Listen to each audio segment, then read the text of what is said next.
All right, and now we should be able to minimize this and not look at it. As long as nobody closes it, we should be fine. Okay. I think I closed it before. Yeah, that's okay. I'm sorry. It's okay. Oh my God, I didn't even I think pulled it about back up. that. It's no big deal. I was like, I need to close all the windows. That's okay. And then I can just make this big. Yeah. Oh, is that what you hit before you got it to? Oh, that looks nice. Yeah. Okay. It should look good. So I think that should be it. And All I'm right. gonna go on my own computer and check it for a while. Okay. Cool. Thank you so much. Doesn't everybody want nice? Yes, it's so fun to see everybody. Good to meet you.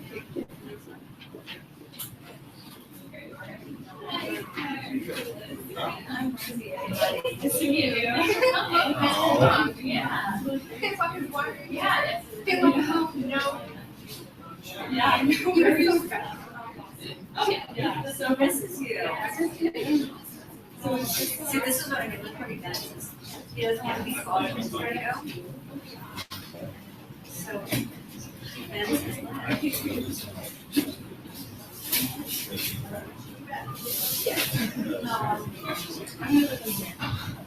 hello, how are you? How you doing? Good. Wednesday night. Good to see you too. Oh, you're so yeah, but it's okay. It could be snowing. It could be like lower than like 50s. This is good. I'm doing all right. Yeah, I'm so happy.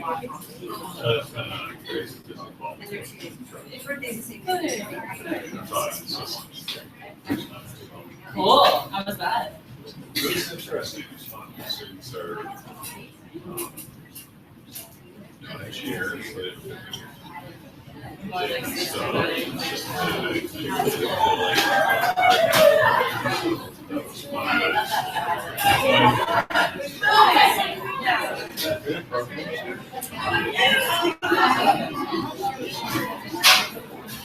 Oh, okay. What number are you up? You're I'm also in close. bright green. You're the closer. I'm the closer. Yes, but who should go first? Algie or Beth? Or Elsie was going to go first because she's so nervous. I think she'll be fine. She and Charlie went before. Wait, there's nothing. You're gonna do fine. If you need comic relief, just look at me. I'll be sucking on a lemon in the corner. Like, I Love Lucy or whatever it was. Hi, I'm Mark. Hi, this is my mom. Nice to meet you. Nice to meet you. Wow. Nice to meet you. Well, so you got your cherry section. I got called on for example. Yeah, she does. Show the cookies. Yeah, very cute. That's hilarious. Get it closer before you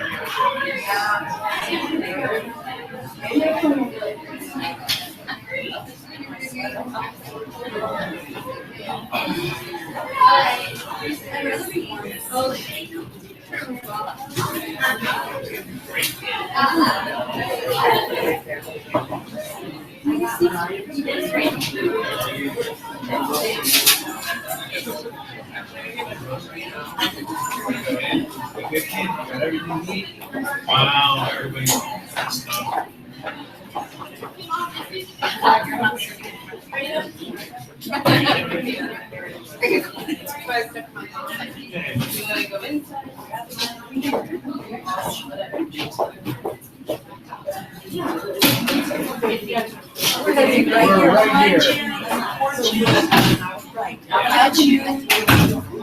Are we making silly faces at anyone presenting?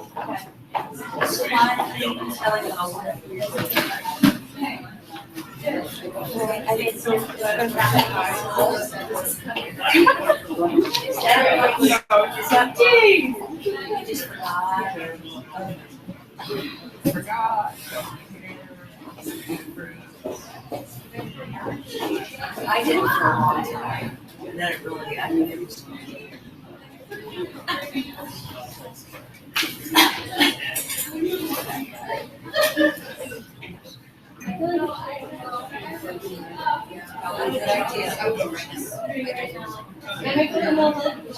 If you want, yeah, I just will be distracted by it. Yeah. And then I just jump around. Yeah. I will not say. But if you want it,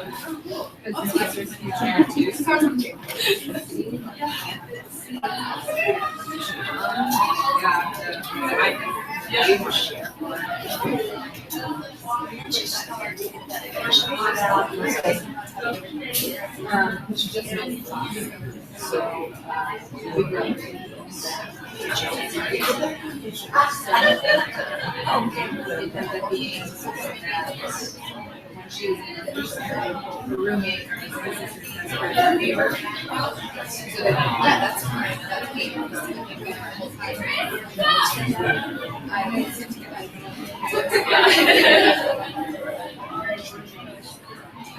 Once you start breathing,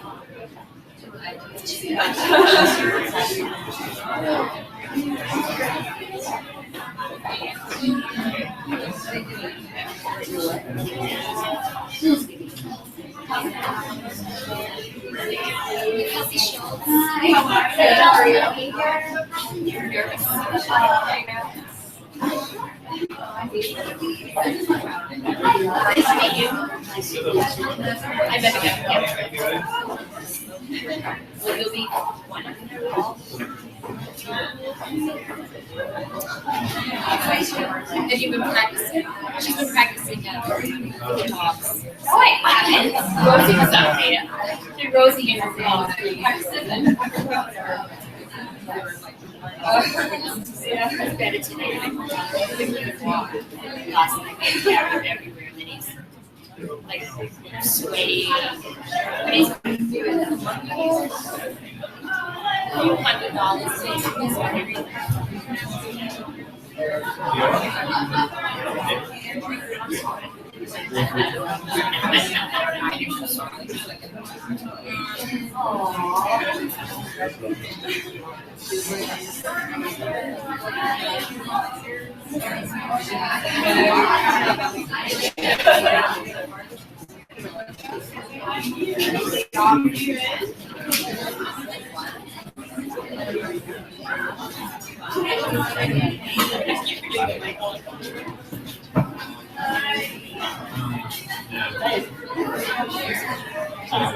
Dude, you're gonna do great. I'm gonna like you.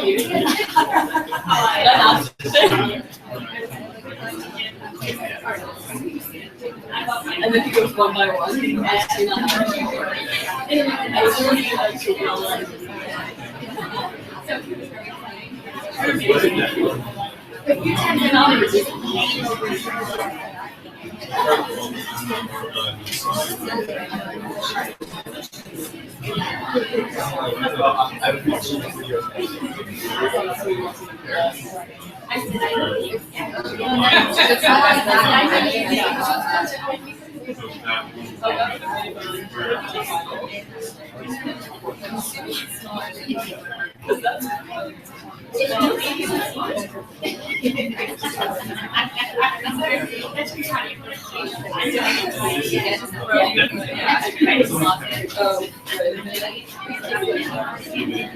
I missed you there.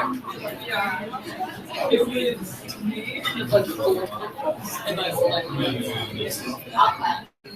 yeah, no, because literally I'm swimming in that.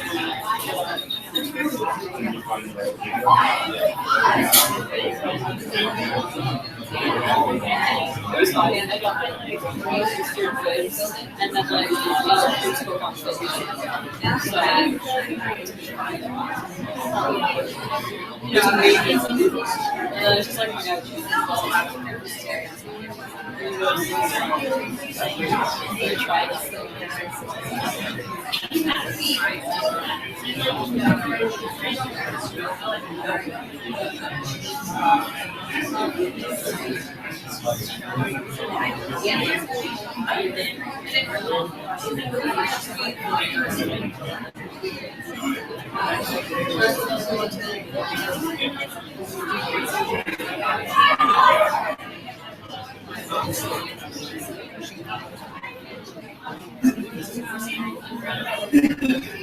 Yeah.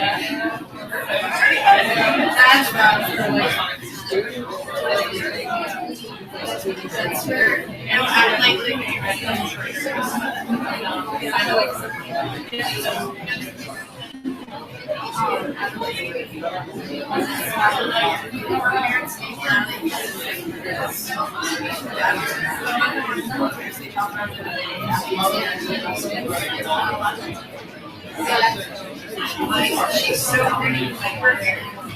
She's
Oh, something for like.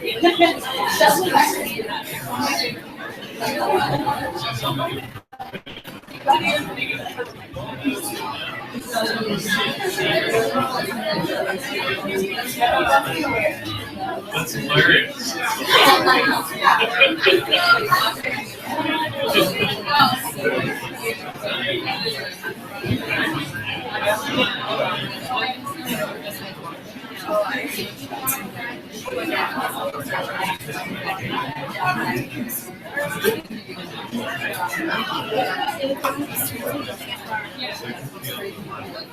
It's the I'm singing. Are you gonna sing? Or are you gonna understand me?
We're doing it.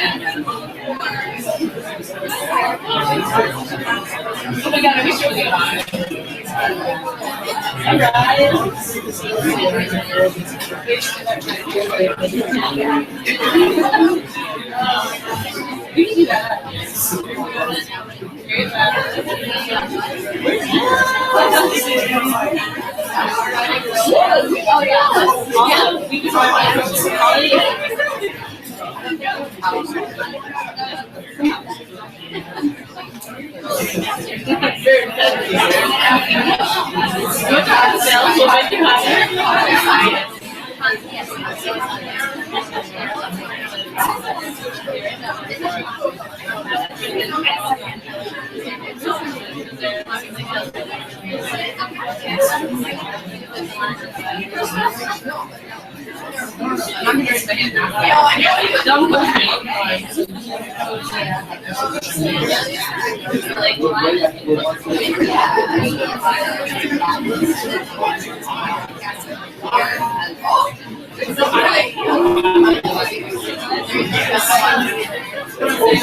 yeah, these balls are really comfortable.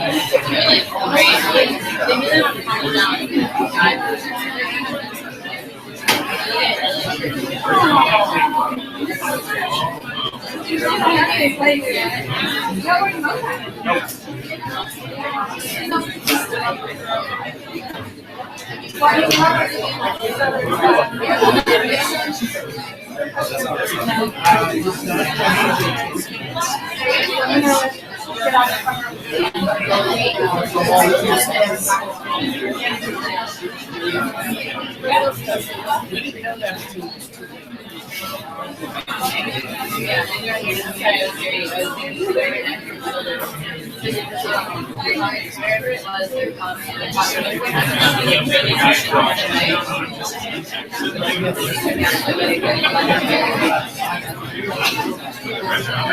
Yeah, like when you turn your head. Hey guys, we'll go ahead and get started here.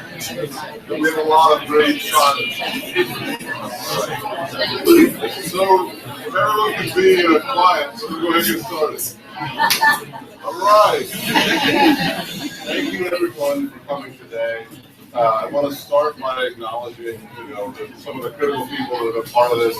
Obviously, Liz McGee, who coordinates the program. Hey guys, let's bring it in.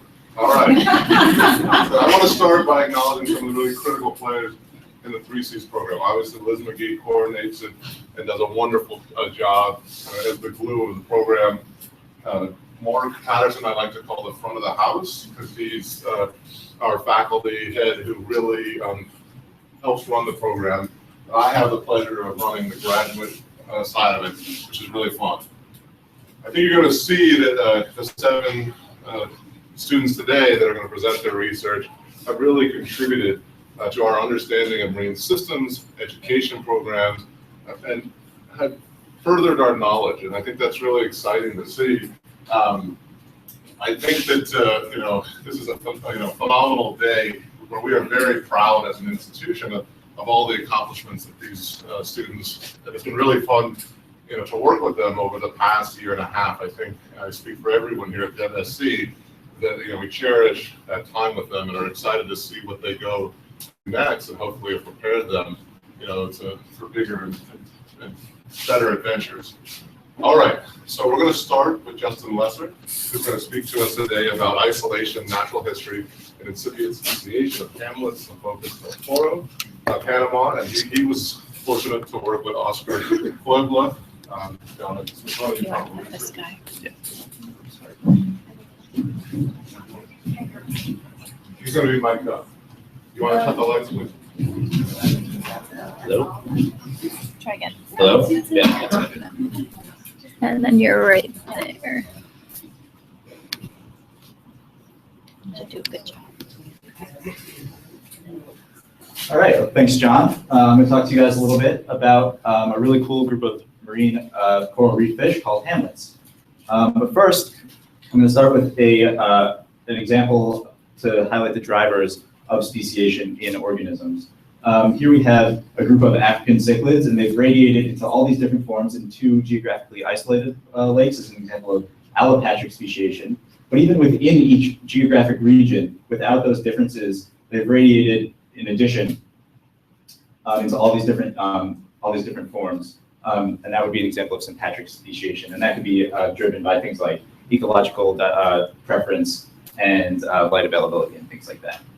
So that brings us to the hamlets. And hamlets are, like I mentioned, a coral reef fish. They're predatory. They're pretty small, and they come in a variety of different morphs. I'm going to focus on the top three: the barred hamlet, Hypoplectrus plata, the butter hamlet, Hypoplectrus unicolor, and the black hamlet, Hypoplectrus nugicans. And those are by far the three most abundant species in Bocas del Toro, Panama. But there's a whole host of forms that also occur at various densities and different densities throughout the Caribbean and Gulf of Mexico.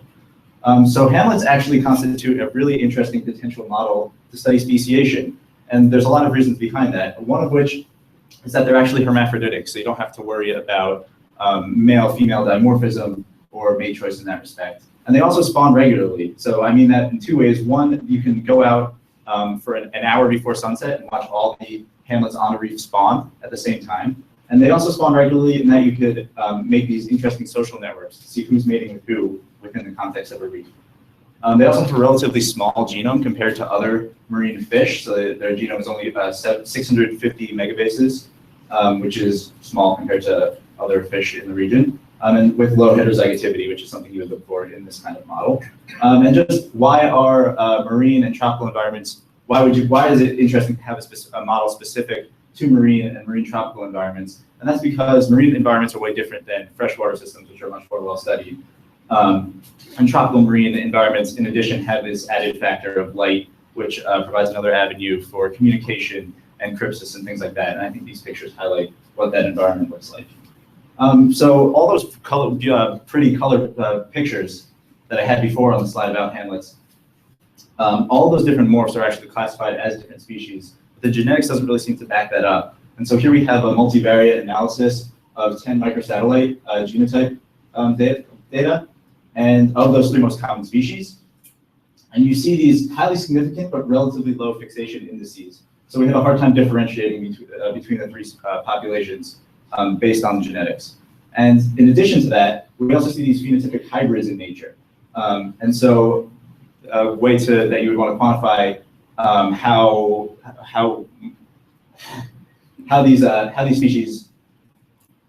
differentiated these species are is how often you see these hybrids. And that's something that's easy to do if they look something like those, which are clear intermediates. But what if it looks something like this, which at first glance resembles much more closely the barred hamlet as opposed to the butter hamlet. But when you look a little bit closer, it's got a lot of these pattern traits that actually put it in this potential hybrid category. And then how do you reconcile something that looks like this with the variation that you see within barred hamlet patterns shown here in the difference between these two ventral fins? So for our study, we wanted to ask, do hamlet color morphs really represent distinct species despite this genetic similarity, or are the hamlets this interbreeding flock of morphs, of various color polymorphisms? And in addition, we wanted to ask what factors might be driving this divergence and what adaptations hamlet species might be having that also might drive this divergence. So what is the natural history of species? So to do this, I spent the summer back in Panama in Bocas del Toro at the Smithsonian Tropical Research Institution. Here's Panama. This is the Bocas del Toro region. Here's the reef that we worked at, Punta Juan Reef on East Lake Cristobal, right across the bay from the station, and that's a zoomed-in view of the reef. This reef was actually one of the deepest and biggest available in Bocas del Toro. And so we had two sections to this fieldwork. I did 7 sets of these 100-meter, 2 meters on each side, so 400-meter squared transects at 3 depths.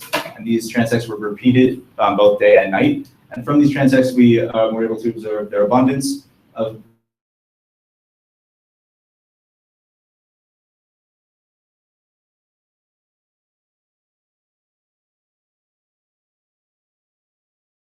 consists of a regular point and shoot fixed distance away from a backplate, which is really important when you're taking a picture to keep it completely perpendicular to the camera. And from these photos, we were able to quantify a lot of different traits. We took color and pattern traits from these old descriptions of these species. And we also measured their standard length and body depth. And later on, I'll explain this in more detail, but we took these geometric morphometric landmark coordinates from these photos as well. And also, I forgot to mention, these transect and photo data sets were combined with previous photos and other data sets that have been compiled previously, as well as a stomach content data set that was included. So to answer the first question, we compiled 23 different dimensions of pattern into this multivariate space using a multiple correspondence analysis. And you can see that each species clusters very well in and of itself with very little overlap. And to confirm this visual result, we independently ran this clustering algorithm, which goes and determines where the clusters lie within the data. And when you compare the two, it seems that the actual clusters within the data correspond very well to these species, except for one mislabeled individual. And so from this result, we get three interesting conclusions. One is that when you combine it with the fact that mating between like morphs is assortative, meaning that mating between like morphs is more likely, while mating between unlike morphs is less likely than you would expect based on their abundances. When you combine this data with that, we can actually feel comfortable saying that evolutionary material is contained within each morph. And so that morph might be a good indicator of species within this genus. In addition, this is a relatively observable result. So you can go out on the reef and you're very unlikely to confuse a butter hamlet for a barred hamlet. And so that's just something that hasn't really been quantified. So here is showing this regularly observable result. And finally, if you look at this in-between space, these guys that kind of end up in between, those actually correspond to the 6 barred black hamlets that we found on the reef to various degrees. And so that shows the lack of hybrids really anywhere in between, shows how discrete these patterns really are. So to answer the second question, we kind of tried to improve on previous studies that have looked at factors that would drive divergence over a wide geographic range, so things like habitat divergence and diet. We looked at just one location, and so here we have adults per transect at 3 depth locations, shown at the bottom here. And we actually see that the black hamlet prefers these middle to shallow zones, while the butter hamlet actually prefers these deep zones. And you can see that makes sense based on the assemblages of these regions. And when you combine that with the stomach content data set, you actually see that butter hamlets prefer to eat more fish, while black and barred hamlets prefer to eat more crustaceans. So this really highlights that ecological role could really be driving divergence within this genus. And in addition, we want to look for adaptations related to this divergence. And so many studies have shown that body shape differences, specifically those related to body depth, are really important in fish that are diverging based on their ecological role. And so we ran a full geometric morphometric analysis, which hasn't been done yet in hamlets. And so we adapted this cichlid model to a hamlet. And so when you choose these points in the computer, eventually you get this digital representation of body shape. And when you compare that body shape between hamlet species, you see that there are significant differences between their body shape. And so to take that a step further, we wanted to see where which landmarks were driving these differences. And in the butter hamlets, you see these wide changes in these body depth related landmarks, whereas in the barred and the black comparison, you see a widespread kind of overall small changes. And so this shows that these butter hamlets are way deeper and much more and much bigger than the other 2 species. And so that could be indicative of these more musculature around the tail and around the jaw region, which would allow them to catch more agile prey, such as fish, while a more slender shape might be helpful in those complex reef zones that I showed you before to catch hiding crustaceans and other small organisms. So in overview, we found that morph patterns are discrete and mating only occurs within morph. And so we feel comfortable calling each morph a distinct unit of evolution. So morph might be a good way to taxonomically classify these as species. And we also see slight habitat and diet divergence and adaptations that are related to this divergence. So all this together is evidence that hamlets are actually an interesting model for speciation in a marine system, because all these things are things you can see in good species. And regardless of whether they actually are species or not, you're still getting at the very beginning of divergence or the area just before divergence. So they make for an interesting model in that respect. And here we also outline a protocol for future studies. I mentioned that a lot of studies before have looked at one of these factors over a wide geographic range. And the problem with that is that different reefs might not be exactly the same in terms of their assemblages. So here we outline a protocol to go into a reef, look at all these things, and determine whether our results are applicable to other places. And as far as future directions, I mentioned that there are other Bocas species that occur at much lower densities. Unfortunately, they're not really at densities that are statistically comparable with the most common species. So we're still working on a way to include them in this kind of analysis. Again, our study only looked at one location, and while that is a good thing in one respect, we can't really say for sure that our results are comparable to other regions because of the difference between them. A lot of other fish species have the advantage of having a full phylogeny available, which we don't yet have, and that would allow for a lot cooler evolution-related analysis. And finally, a color analysis is something that we could not do based on a limitation of our equipment, but it would be interesting to do a similar study with things like irradiance and color pattern, doing a statistically comparable data set that way. And so there are a lot of people I'd like to thank that helped out greatly with this project. First, Oscar for his amazing guidance, even from Germany. Sophie, who's my dive buddy and partner in crime throughout the whole data collection period. Carolyn was the one who collected the stomach content data set. And everyone that I met and worked with at STRI, specifically I want to mention by name Yusan and Andrea. Yusan lent us a camera when our housing flooded. And Andrea helped with some field work when Sophie wasn't feeling that well. The Volmer lab that was with us when we were there for the first few weeks, they really helped me get settled in Panama in the foreign country, and the Hughes lab for providing me with a project to work on now that allowed me to be at the MSc while I analyzed all the data, and of course, all my 3C31s and professors and classmates. And now take some questions.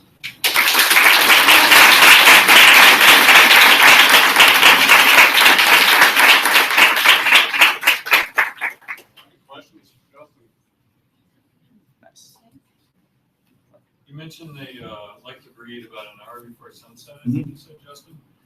Did you notice any, I know you didn't do a color analysis, but was there any difference in the timing? Because that's the time of day when the predators start getting more active with respect to which color morphs go first, furthest away from sunset, et cetera? It's kind of hard to tell. You're kind of swimming around the reef, so you see everyone. If there is any temporal differences like that, you really don't notice them. You kind of like are swimming around looking and see, oh, there's mating. And so I didn't really notice any differences that way. But actually, are you thinking about like in terms of their vision, like if they see each other a little bit differently? Or the predators see. Well, because the reason I was going to say that is that hamlets actually have extremely poor vision. They don't really have a lot of color vision. So that was my thought too, but Interesting. The case. Let me just clarify, the different morphs, are they all have the same genetic background or they're clearly have different genomes? They have slightly different genomes, but not really enough to say for sure that they're fixed in those differences. So they come up a little different. But. So I know you mentioned like based on their feeding patterns, differences that their body shapes might have for adaptation, but do you know any differences that the color morphs, specifically like the color itself, might have on their fitness?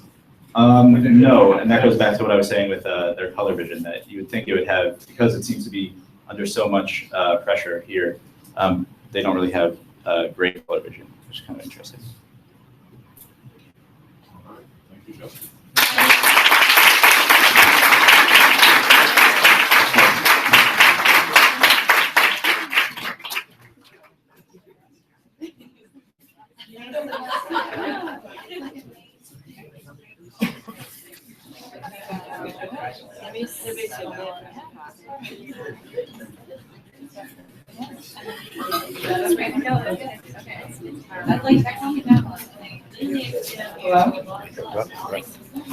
All right, next we're going to hear from Andrea here, who's going to talk on about practical applications of anti-fouling paint in marine research. And she worked with Dr. Stallings down at the University of South Florida.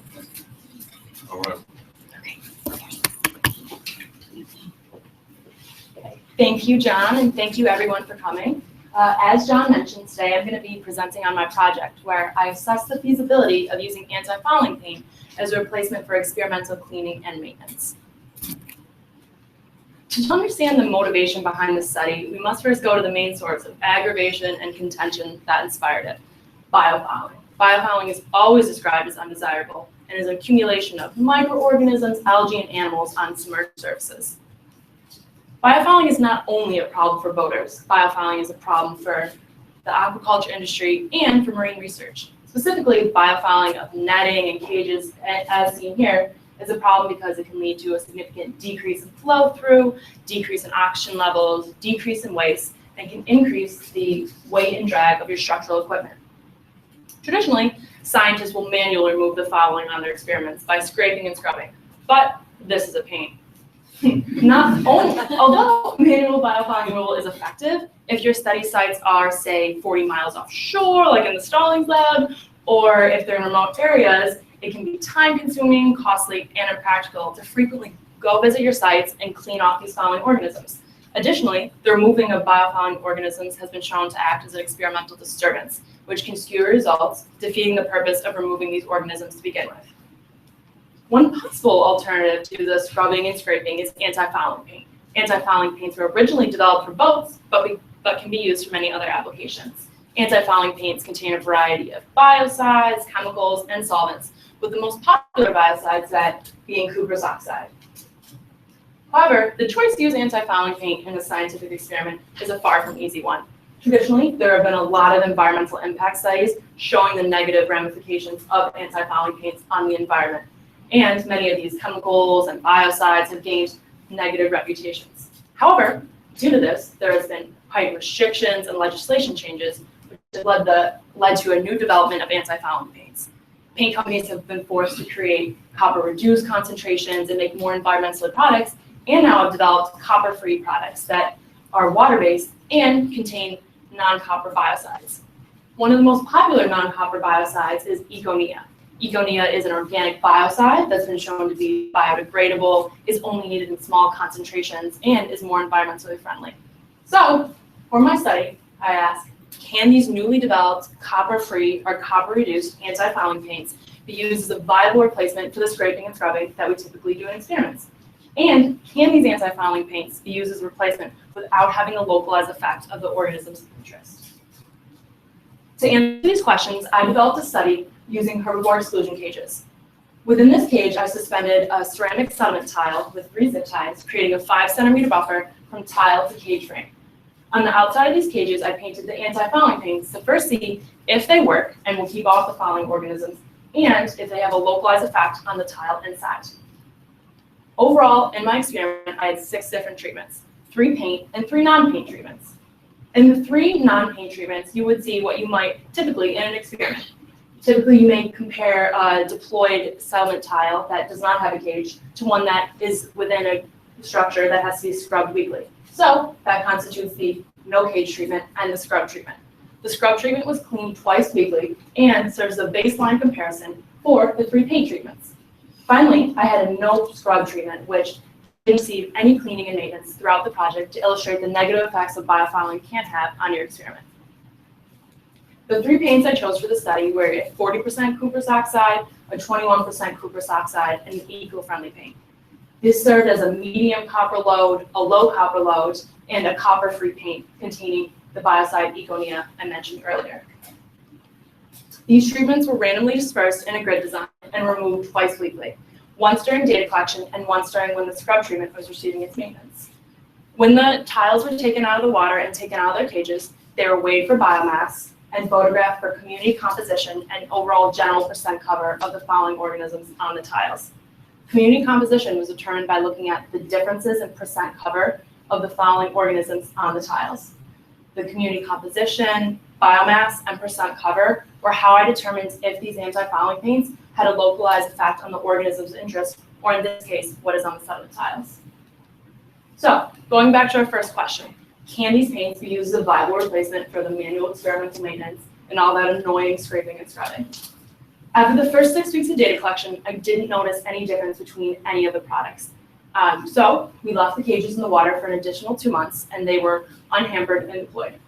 At this time, when we took out the cages, we found that both copper-based paints had small levels of algal slime on them, but they were easily washed off, and it did not appear that algal slime inhibited any flow through or sediment to the tile. However, the eco-friendly paint was found to be covered in turf algae on the top and had hydroids, barnacles, and algae growing on the sides, clearly showing that this product did not work even after this relatively short deployment. Going to my second question, can these anti-fouling paints be used as a replacement without causing a localized effect of the organism of interest? We first look at community composition. As I mentioned, community composition was determined by looking at the differences in percent cover of the fouling species on the tiles between the treatments. The community composition analysis was conducted via non-metric multidimensional scaling with a per-manova and pairwise comparisons. At this time, I found that there were 4 significant groups. The day you see here is day 42, or the final day of data collection.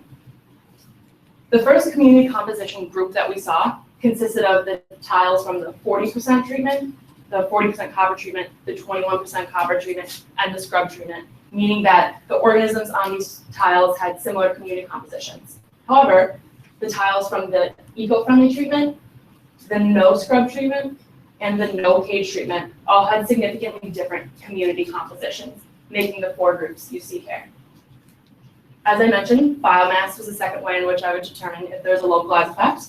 After I weighed the tiles, the initial ceramic tile mass was subtracted. So the graph you see here is in change in mass over time for all the treatments in their tiles. We started to see differences in biomass on the tiles between treatments as early as day 14 of experimentation. But by day 42, we will focus on day 42.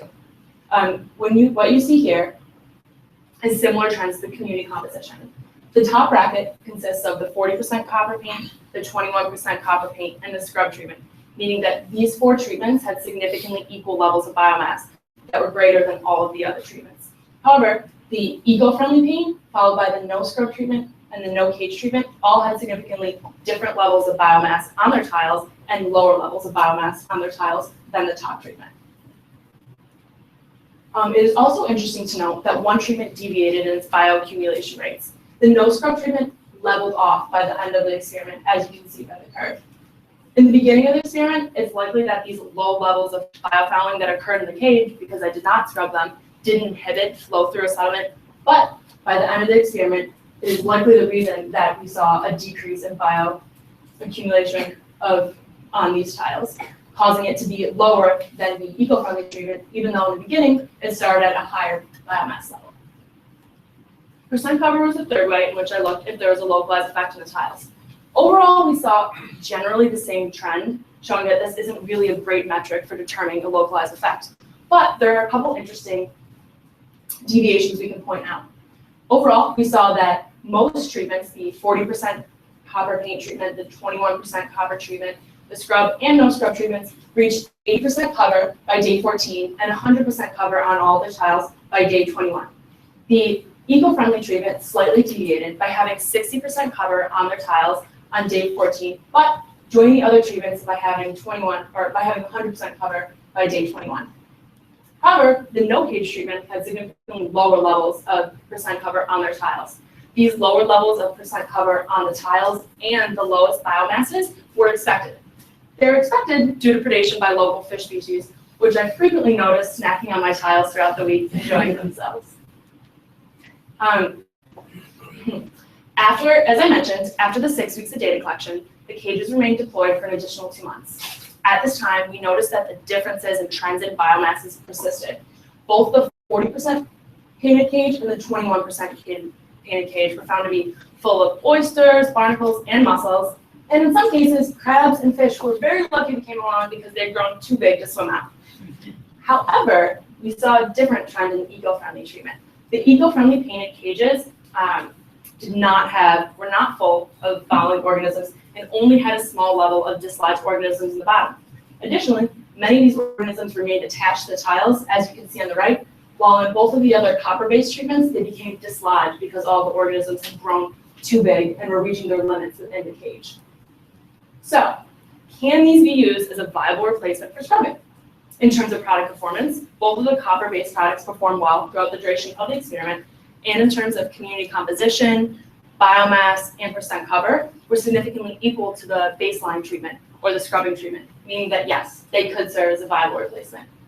However, in terms of product performance, the copper-free paint, Eco-Neo-based paint did not perform well. And in terms of community composition, biomass, and percent cover, were significantly different of that of the baseline treatment or the scrubbing treatment, suggesting that no, they could not serve as a replacement. There's a few reasons why we may have seen these significant differences between the anti-fouling paints, and that was kind of why it was unexpected. First of all, the eco-friendly paint is a water-based technology, meaning that some of the harsh chemicals and solvents that we might traditionally see were replaced with water, which could have affected how the biocide is dispersed and delivered once the paints are in the water. Additionally, due to the duration and location of the experiment, it's likely that these paints receive different forces than they may have, say, on the bottom of the boat, which could have also caused them to ablate or gradually wear off differently. Finally, it's possible that the biofouling we saw on the eco-friendly treatment is the reason we saw significantly lower biomass levels and different community compositions and percent covers. So overall, as scientists, even though we may tend to gravitate towards the eco-friendly option, in this case, we might want to think twice, especially since the long-term ecological ramifications of these organic biocides are unknown. But despite this, copper is facing bans in several states with the intention that Eco-Neo will be its replacement. So perhaps maybe there's widespread implementation of this biocide. There should be some further research into this product. But as expected, both of the copper-based paints did not have a localized effect on the experiment and worked well throughout the duration of the experiment. So I think the most important takeaway point is by being able to use these products, it can mean no more scrubbing for you. So before I end my presentation, I have a couple people I'd like to thank. I'd like to thank Chris Stallings for all of his help and support throughout my project, to Kara, Owen, and Matt for helping me scrub cages often in the rain, and to Bill for donating paint to my projects, and of course to Liz, John, and Mark and the rest of the 3Cs31 faculty and staff for all their help. Thank you.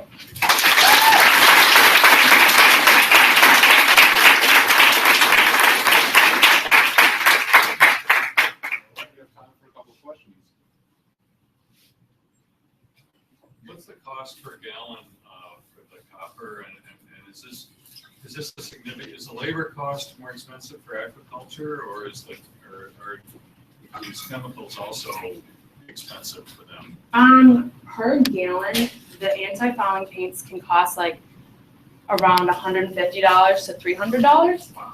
So it is pretty expensive. And I think in the aquaculture industry, sometimes anti-fouling paints are used if it's impossible to remove all the infrastructures from water, but it kind of depends on the industry and where they are, how much infrastructure they have. What is Eco-Neo like chemically? What actually is the? It's just, whenever you ask someone from Pettit, the paint company where I got my products, or from a marine supplier, they always refer to it as just an organic biocide. So they combine that and sometimes with other like algal slime repellents to keep things from growing. But the main point is that there's just not copper, and they found another chemical that will do a similar thing. Why does copper work?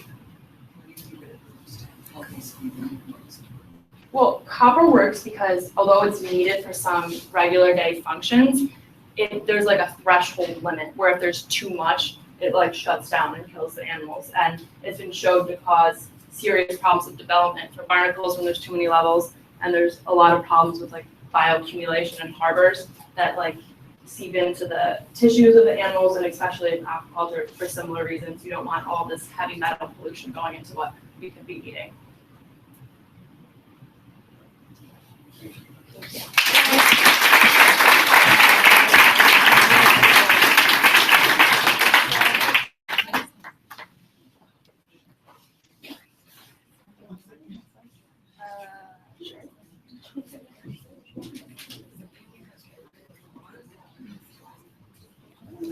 All right. Next, we're going to hear from Kelsey Schultz, who I had the pleasure of working with along with Dr. Ashley Smith from the Virginia Institute of Marine Sciences. She's going to talk about can oyster reef properties predict the nutrient cycling.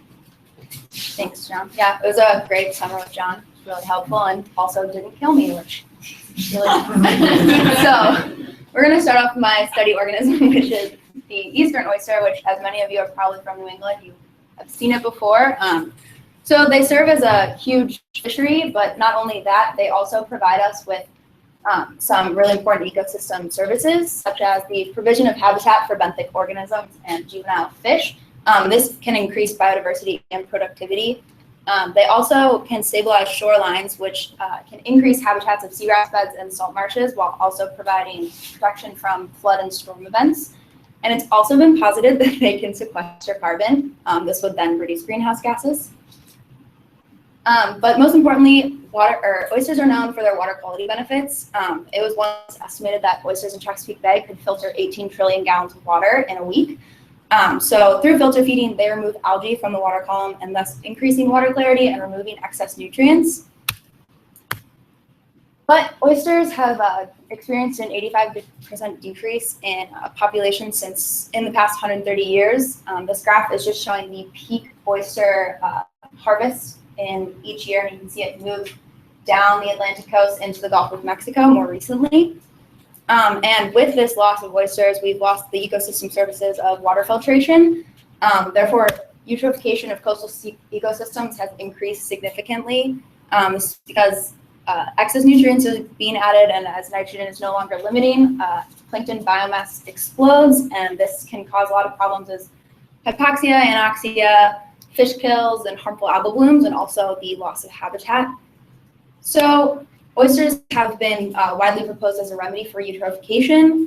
They enhance the benthic pelagic coupling, which they remove nitrogen in the form of phytoplankton and deposit it on the sediments in the form of biodeposits. This can lead to denitrification. Also, oysters can assimilate nitrogen and thus be buried, removing it from the system, or also harvested. The oyster would have to be completely removed from the system, and in theory, not eaten right next to the coast, because then human waste is going to put it right back in. So exactly how do oysters affect this nitrogen cycle? So they assimilate a portion of the nutrients from phytoplankton. Whatever's not assimilated is deposited onto the sediment in the form of biodeposits, and then this can then increase heterotrophic metabolism, which would decrease oxygen in the sediment, thus increasing denitrification and removing nitrogen from the system in the form of nitrogen gas. So for our study, we wanted to know the capacity of nitrogen uptake and tissue assimilation in the eastern oyster. Also, the potential effects of oyster reefs on sediment nutrient levels and sediment organic content, and also how water inundation affects tissue assimilation and sediment organic matter. So to do this, we had 3 reefs in Raleigh River, Massachusetts, and each reef had a control site where there was no oysters. And at each reef, I had 3 transects, A, B, and sorry. So I had A, B, and C along each of these transects. We had 4 tidal heights that started about 1.5 meters below the marsh, and then each next tidal height was a half a meter below. So at each of these tidal heights, we had a 1/4 meter squared quadrat in which we excavated all of the oysters and counted them to quantify oyster density, as well as measure all of the oysters to quantify oyster biomass, and then we returned them to the same reef. We also took sediment cores at each quadrat, and this actually is in Raleigh River. It's in Rhode Island, so if you're thinking that doesn't really look like a river, it's not. So you do this in a 50 milliliter syringe and just take the top 2 centimeters of the sediment. So then back in the lab, we dry out the sediment cores. We then combust them or burn them at 500 degrees Celsius, and this gives us the sediment organic content. We do the same thing with oyster tissue, separating it from the shell, drying it out, and then combusting it at 500 degrees Celsius, and this gives us the ash-free dry weight, or the biomass of an oyster. We then use this elemental analyzer, the nitrogen carbon analyzer, and this is going to tell us the nitrogen and carbon content in oyster shells, tissues, and sediments. So here we have sediment organic matter at the control sites and the reef sites, and you can see that reef sites have significantly higher sediment organic matter than do the control sites with no oysters present.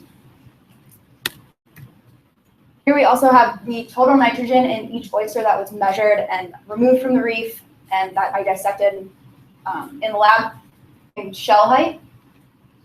And the same thing with carbon, and as well as ash-free dry weight or biomass. And you can see that all of these are increasing exponentially, or they're nonlinear. Oysters grow three-dimensionally, so this would be expected. So here we have oyster density at each of the tidal heights. The high, mid-low, and low. And you can see at the mid-low and low, there are significantly more oysters than at the two higher tidal heights. We see the same thing with oyster heights, oyster density, not oyster heights, that there are significantly larger oysters at the low tidal heights. And the same thing with ash-free dry weight. So at these mid-low and low tidal heights, we have more oysters and larger oysters. This is looking at just the average nitrogen that would be assimilated into the three age classes: adults, juveniles, and recruits. Adults have significantly more nitrogen in their tissues than recruits or juveniles or recruits. And the same thing for carbon. Adults assimilate significantly more carbon into tissues. So this is looking at nitrogen in tissues at each tidal height. So at the lower tidal height, there's significantly more nitrogen assimilated into tissues than the higher tidal height. And same thing for carbon, significantly more carbon in the tissues at lower tidal heights in oysters than at higher tides in oysters. So we wanted to know the properties of oyster reefs that influence sediment organic matter. So here, oyster density looks like a pretty good indicator of sediment organic matter. They're positively correlated. The same thing with oyster biomass. With more oysters, there's more biomass. So therefore, there'd be more sediment organic matter. And with larger oysters, we saw that they assimilate more carbon. So larger oysters, more carbon, more sediment organic matter. So basically, to sum this all up in a picture, at these two lower tidal heights, we know that we have larger oysters than up in the intertidal. Here, these oysters are submerged for longer periods of time, probably increasing the ability for food or for filter feeding and also the availability of food. This may reduce physical stressors on oysters. That would then allow them to have more energy for things like reproduction. So more reproduction, and also as these oysters are larger, they're going to recruit more oysters. There's going to be higher oyster density. With higher oyster density, they're going to be filtering more water, assimilating more nutrients, and also increasing biodeposit on the sediments. These biodeposits, as I mentioned before, can increase heterotrophic metabolism in theory. This would lower oxygen on the reef. And then this could lead to denitrification, removing nitrogen from the system in the form of nitrogen gas. So this study has indicated that certain oyster reefs, such as water inundation, can influence the production and accumulation of sediment organic matter, as well as increase nutrient assimilation. These factors have the ability to form areas with significant biogeochemical activity, such as denitrification, and it serves as a beneficial preliminary study for a denitrification study that will eventually be happening in conjunction with Ashley Smith of VIMS. Modification of the nutrient cycle, though, is just one of the many ecosystem services provided by oyster reefs. These ecosystem services haven't really been quantified in the Northeast yet, as much as they have down south on the Atlantic coast and the Gulf. So measuring these ecosystem services will benefit from individual studies that investigate how different oyster reefs influence processes that could eventually lead to better management practices and also oyster reef restoration. With that, I would like to thank John, my advisor, and also Ashley Smith for helping me through all of this. Most importantly, the MSC truck for not dying on me, and also Tom for driving me everywhere and also helping me through my terrible fieldwork in 90-degree weather. And then Chris Bailey, Lucy Harrington, and Lach McGrath, and the rest of the Grabowski Lab for all their help. Chris Corderaro, my R czar, and Liz McGee, Mark Patterson, and the rest of my 3Cs 31 family.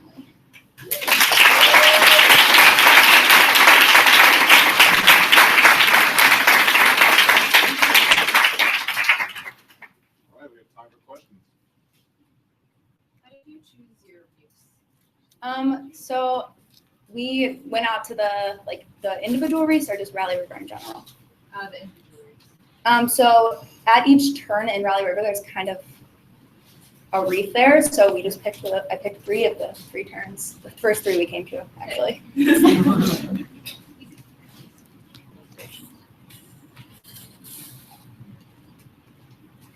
Yeah. Would this be a useful way for other types of like decontamination, or like what else will oysters take up? Like they take up petroleum or?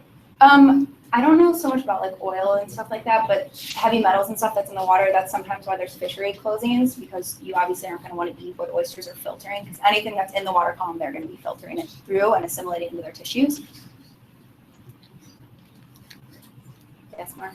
Given all the nitrogen they put out, the ammonia when they excrete, in a normal healthy oyster reef, are you going to get biofouling by fast-growing macroalgae naturally, or is that kept in check on the reef by herbivores of some kind?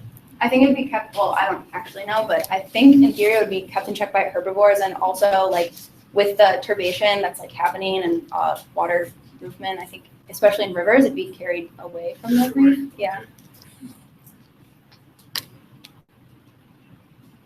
All right, we're gonna take a 15-minute break, I believe, and start right back up at 3. Thanks to the first 2 speakers.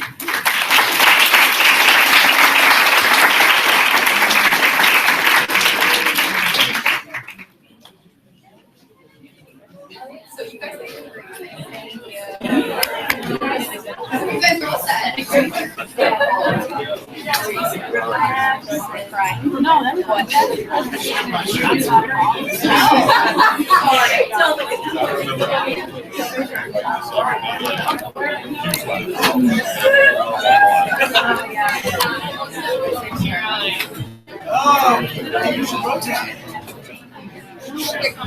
I had a question.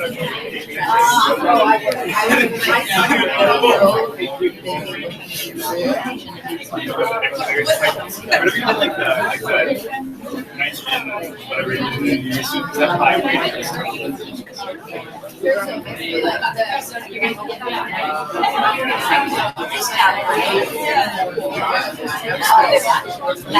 so it's already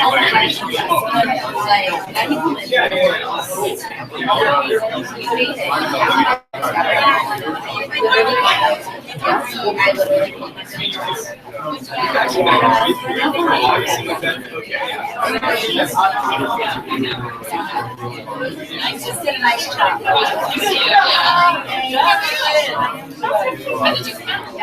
Hey, Hi, how you doing? Good. How are you? Yeah, I'm excited to visit.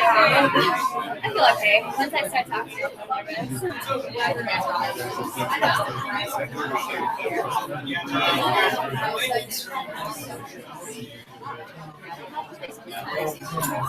wanted to go before the break so that I could relax and time. Yeah, Okay. Hopefully Grace,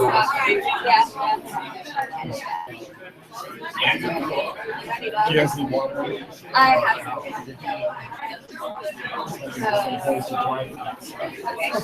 You do drink water? Just want to I had this one awful experience with Jamie. She's having so she was directly no before that. It was the first time I was on stage. It was old computer and it just went blue.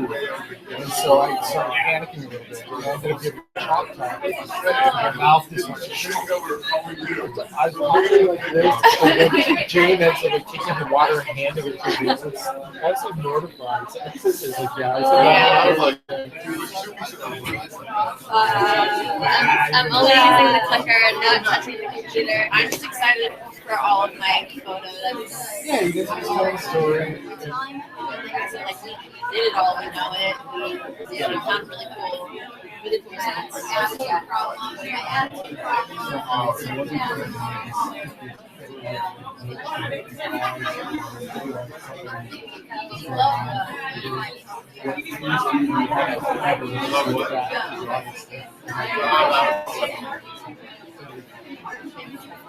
I love this. I implemented a chore sheet for my daughter.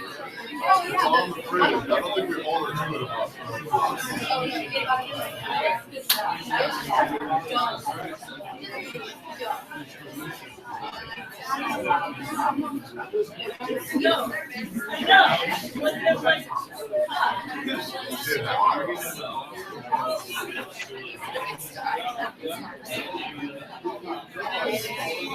This generation, not her, but my daughter's generation, is living with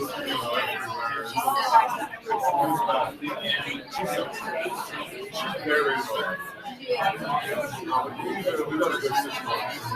You don't see a program launch directly collaborating with Ashley and others. But it's really cool. It's also neat to see. You really spend the time what you want to do. Charlotte, individual topics, and ended up being with Lucy and cycling in the temperate zone on Oyster. So that's part of the intellectual process. See you do it in a condensed fashion. To succeed is awesome.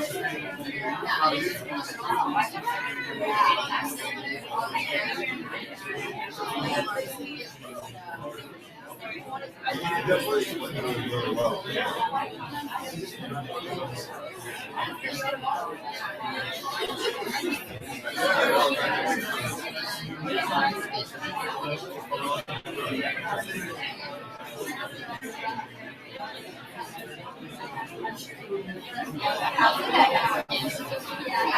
I haven't come in swinging, get that off the control. So if I come back, because if I didn't do that, like they would count them into the ground.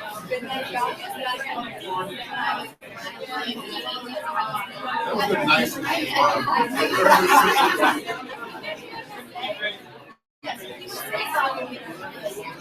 it was like something to be starting from, just dialing down, no snapping response. Yeah,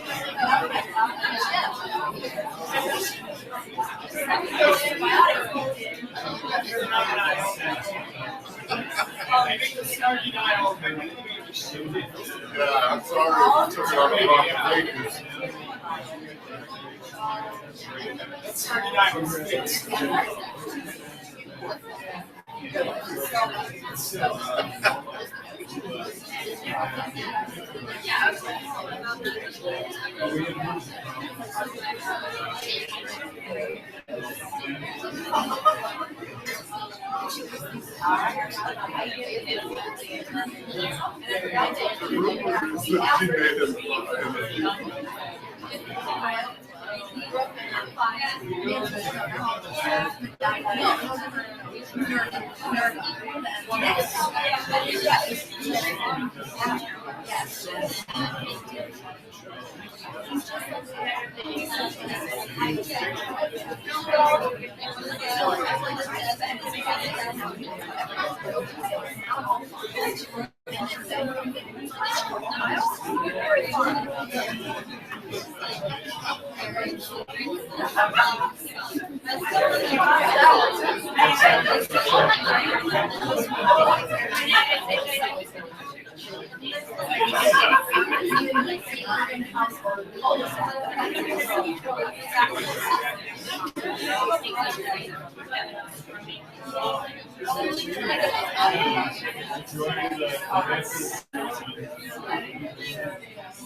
That's really big. You get to relax.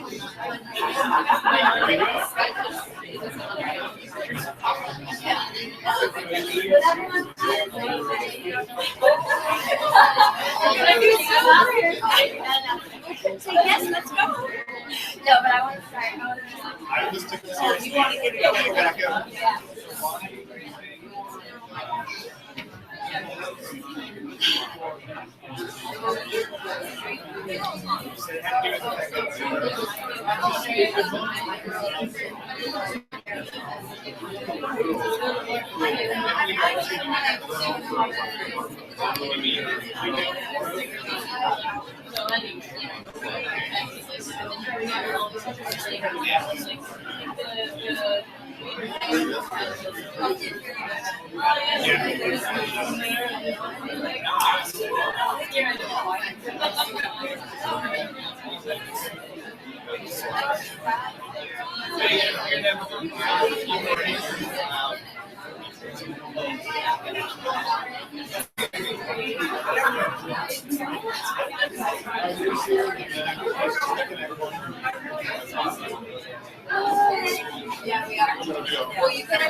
Flashful lights, maybe? Or should we Splash him with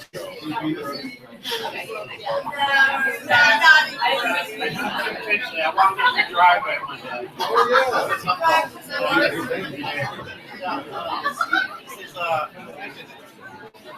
This is, don't let my exit go. You can talk to me about it. Oh, yeah, we look at it every day. It was a cool result. Yeah. I didn't put it to get more excited about it. Well, I got a little bit of a personality.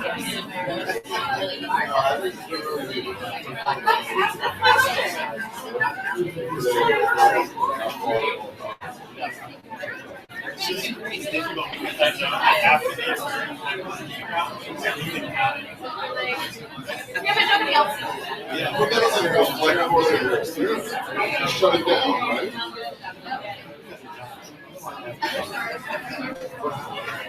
Well, just a bigger experience I did at the end. Just like this is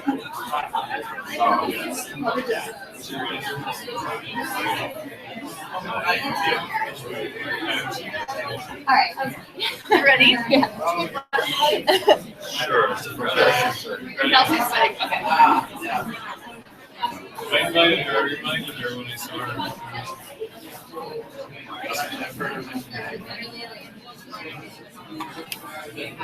She's really busy. I'm sure she's like putting up some fire right now or anything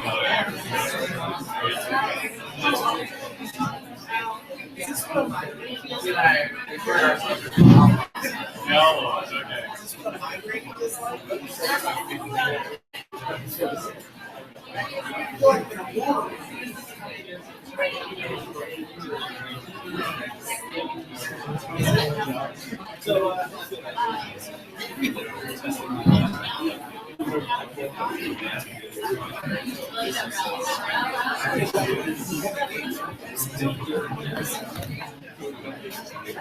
You want to do it again? Yeah. And it's on. So it'll be good to go. I'll make your presentation big. Okay. All right. I was just. Oh yeah. I can press it.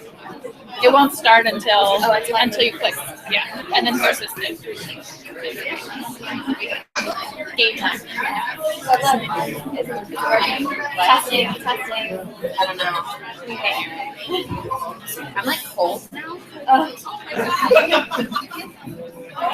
Like cold.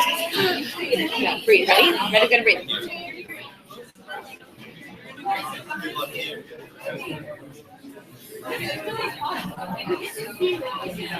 Look at me if you need to, but don't if you don't want to.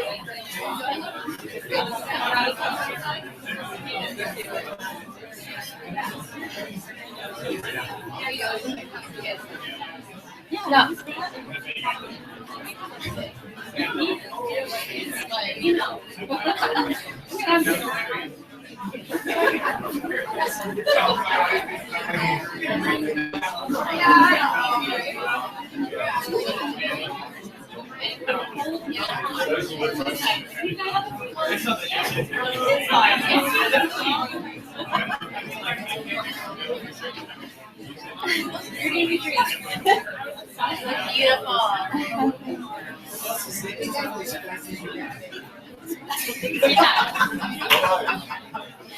Let's go ahead and get going again. All right. So, thank you. So next, we're going to hear from Kelsey Tuminelli. She's going to talk about acclimation as nature CPR, variation in physiological performance of an intertidal muscle facing acute thermal stress in Hong Kong. She works with our own Dr. Brian Helmuth and Dr. Gray Williams. Thank you, John. All right, so my research is about acclimatization and thermal stress. I'm going to start by going over a brief introduction and explain the rationale behind my project. So as we all can agree, global climate change is happening, and the Intergovernmental Panel on Climate Change has predicted to see up to a 2-degree increase in ocean temperatures by the year 2100. Along with this increase in mean, we're also going to see increase in variation and in frequency of extremes. And these can have detrimental effects on communities, as you can see here. Along with this increasing means and increase in variation, we expect to see changes in species distributions. It would be very helpful to be able to accurately predict these changes, but this is difficult because scientists still lack a fundamental understanding of how and why species respond differently to thermal stress. This is a tool, the thermal performance curve, commonly used by physiological ecologists to measure performance over temperature. So as you can see, the y-axis measures some performance rate. Performance rate could be like when you go to the doctors and you have your vital signs checked, but in this case, it would be something like heart rate, oxygen consumption, growth, reproduction, etc. And it's measured across the temperature range on the x-axis. The general shape of TPC is an increase in performance rate with temperature until it reaches a T-opt, or thermal optimum, at which point the performance is functioning at the maximum rate, and some people think also the best rate. Right after the T-opt, you see a fast decrease in performance over a further increase in temperature. This is called a breakpoint in temperature. So how these are made is organisms are set up at constant temperatures and their performance rates are measured at these temperatures. Then a curve is drawn between these points and can be used to make predictions of what performance rates will be at a specific temperature within this range. However, through acclimatization, this curve can shift. Acclimatization just means you are put into a new environment and then how you respond to thermal changes is altered. So the curve can shift to the right, it can shift to the left, it can widen, or it can narrow. Okay. This brings me to the goals of my study. My main goal is to look at 2 different physiological rates, heart rate and oxygen consumption, and see if these rates are alike or different and if they're a good measurement for overall organism fitness. The second goal is to track these rates throughout an acclimation period. So the questions I'm hoping to answer are these 2 rates related? Does performance change with acclimation temperature? As you can see from the Widows and Bain graph here, in the beginning of their acclimation period, performance rates were very different. My final question is, what is the recommended acclimation period for the species that I chose to look at? I'll move on to tell you about my methods.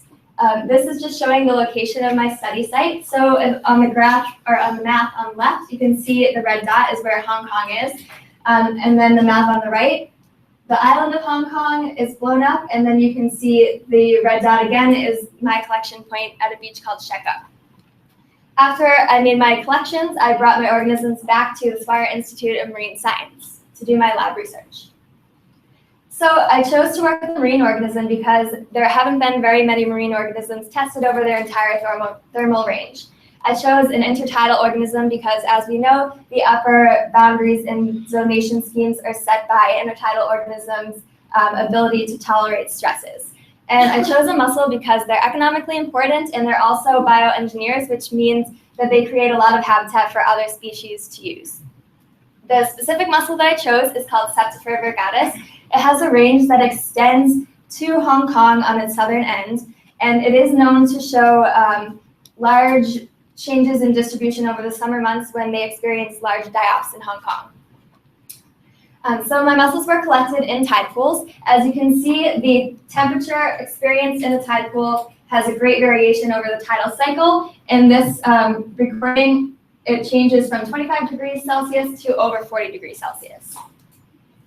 So this is just a shot of us collecting mussels from a tide pool. After we did that, we brought them back to swims and set them up in one of 2 acclimation temperatures.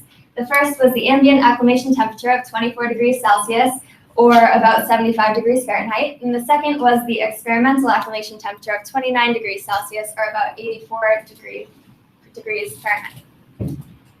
So for my experimental design, I used this experiment over the course of 28 days and did each experiment about every 2 or 3 days during this period.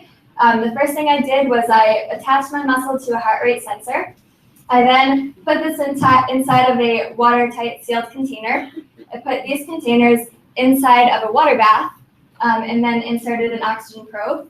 Then I exposed them to a temperature ramping treatment, which just means that I controlled the raising of the temperature from 25 degrees Celsius to 47 degrees Fahrenheit at a rate of 1 degree Celsius per 5 minutes. So each of the muscles ended up with an output that looks something like this, kind of like an EKG, and then something like this on the bottom for oxygen consumption. So I was able to transform this into the graphs that you see on the right, showing for the top one, beats per minute over the change in temperature, and you can see that my muscles experienced 3 breakpoints in temperature. And the bottom graph shows the respiration over temperature, and you can see that's more of a parabolic shape with just 1 breakpoint. Right, I'm just going to go through my results. So first of all, you can see the 3 breakpoints in temperature and heart rate occur at 3 significantly different temperatures. The 1 breakpoint in oxygen consumption occurs at a statistically significantly similar temperature to the first breakpoint in heart rate. Okay, so this brings me to my modified TPC. I did this experiment with 69 total muscles, and about 80% of those muscles showed the same response. This is different from the traditional TPC because mine has 3 breakpoints and theirs has 1. Also, mine has this heat coma period, which is a time during which the physiological rate was unaffected by temperature. And through this heat coma period, we saw some slight increases and decreases in physiological rate that we think is caused by a muscle leaving the heat coma stage, realizing that conditions are still bad, and then entering it again. And I guess this would be similar to a groundhog coming out of the ground after a long winter, realizing that it's still cold and everyone's staring at it, and then going back in the ground. So I'm about to throw 4 graphs up on here. Here's the first one. But for each of these, just note that the y-axis is the temperature at which a breakpoint is occurring, and the x-axis is the number of days within my acclimation treatment. So I have the first, second, and third breakpoint temperatures for heart rates, and then I have the one for oxygen consumption. And the first thing that I did with this graph, or these graphs, is I used ANOVA to see if there was significant variation caused by the interaction between my acclimation temperature treatment and the number of days within my acclimation period. And what I found was that there was significant interaction for the first and second breakpoint in heart rate, but not for the 1 breakpoint in oxygen consumption. So then I tested each of these variables separately for this last graph, the 3rd breakpoint in heart rate, and I found that the variation in this was caused by just the 2 different acclimation temperatures. The next thing that I did is I looked at linear regressions. First, for the ambient acclimated muscles, I saw that the linear regressions were not significant over the course of my acclimation treatment, meaning that over the 28 days, these muscles did not change their breakpoint temperature significantly. However, for the experimental acclimated temperature muscles, I saw that as my number of days within the acclimation period increased, so did the breakpoints in temperature. Except for the 3rd breakpoint in heart rate, there wasn't a significant relationship for that one. So what this means is, even though a muscle might be able to increase the temperature that it can experience before entering a heat coma, they seem to not be able to increase their temperature experience before encountering the breakpoint that causes them to die. So they might be in trouble under future climate change. Now finally, a discussion of my findings. First of all, not all physiological rates that I measured responded the same to temperature change. As you can see, the oxygen consumption and heart rate, especially after the first breakpoint, don't follow a linear relationship. One possible reason for this is it is possible that the first breakpoint is caused by the oxygen capacity limited thermal tolerance, which means that as temperature increases, these organisms need to have more oxygen, but when this oxygen isn't supplied to them by their bodies, maybe that's when the breakpoint occurs. And then after that, these rates are not linear related, so maybe these 2 different systems are responding differently to hypoxia or a lack of oxygen. Secondly, as I mentioned, traditional TPCs may not be the best ones to follow for intertidal organisms at least, so I have made this modified version which seemed to fit my organisms better. My version catches the heat coma, which is a non-lethal response to temperature. Next, consider habitat conditions when choosing your temperature ramp rates. This is important because, as I showed, it seems that temperature for intertidal organisms is pretty much constantly changing throughout the cycle. So it wouldn't make sense to expose these to constant temperatures and then measure physiological rates, since in the field, they wouldn't ever be in such constant temperatures. Next, it's important to determine acclimation time on a species-to-species basis. So the study by Widows and Bain shows that their mussels were not fully acclimated until 14 days into their experiment. Mine showed that my mussels were not fully acclimated until 16 to 19 days into my experiment. And there have been tests on fish, such as the sculpin, showing that even after 16 weeks, they haven't become fully acclimated to the conditions. Finally, communication and collaboration are necessary. As you know, there are many different methodologies to study thermal performance, and there are also many thermal performance metrics that can be used. So if scientists are talking and collaborating on the best methodology and the best metric to use, then it will be easier for us to compare things between studies and among species. Thank you for your attention, and I just have a few people to thank here. I want to thank everyone in the Helmet Lab, including Brian, Allie, Nick, Jen, Francis, Jess, Chris for your help with ggplot, Charlie for your help in Hong Kong and for being my American friend, the whole Williams Lab, including Grace, Sarah, Nina, Martin, Alicia, Cecily, Sally, and Terrence, and my other 3Cs, family, and professors. So does anyone have questions?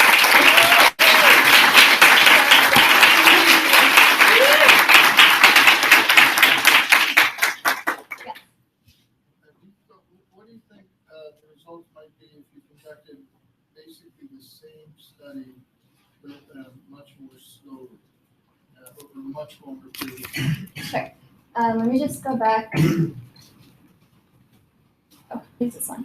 So I think that the difference between these is mostly caused by the ramp rate, because if I took the temperature at which my organisms were in heat coma and put them at that temperature for a longer period of time, then it's possible that it would look something more like this, because we're not sure how long something can last in a heat coma. So if you leave it there, it could be closer to dying and maybe be like further down here on the curve. Yes. Do you know if heat coma is reversible? If you started ramping the temperature back, would it go back up? Yeah, so actually I was interested in finding out the answer to that when I was in Hong Kong. So one day I decided that I would do that. So I brought the mussels into their heat coma and then I cooled them down again, and they actually did recover and their heart rates and oxygen consumption began to rise. It would be interesting to know, yeah, what are the long-lasting effects of heat coma? Yeah. That's really interesting. All right, thank you.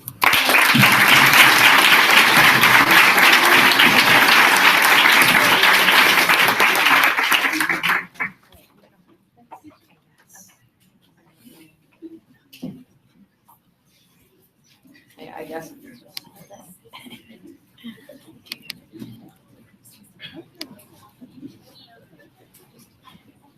All right.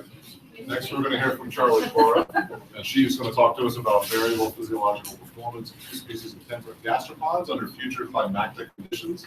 Who will be the biggest loser? She worked with Dr. Baden Russell, and as well, again, with Brian. Thanks, John.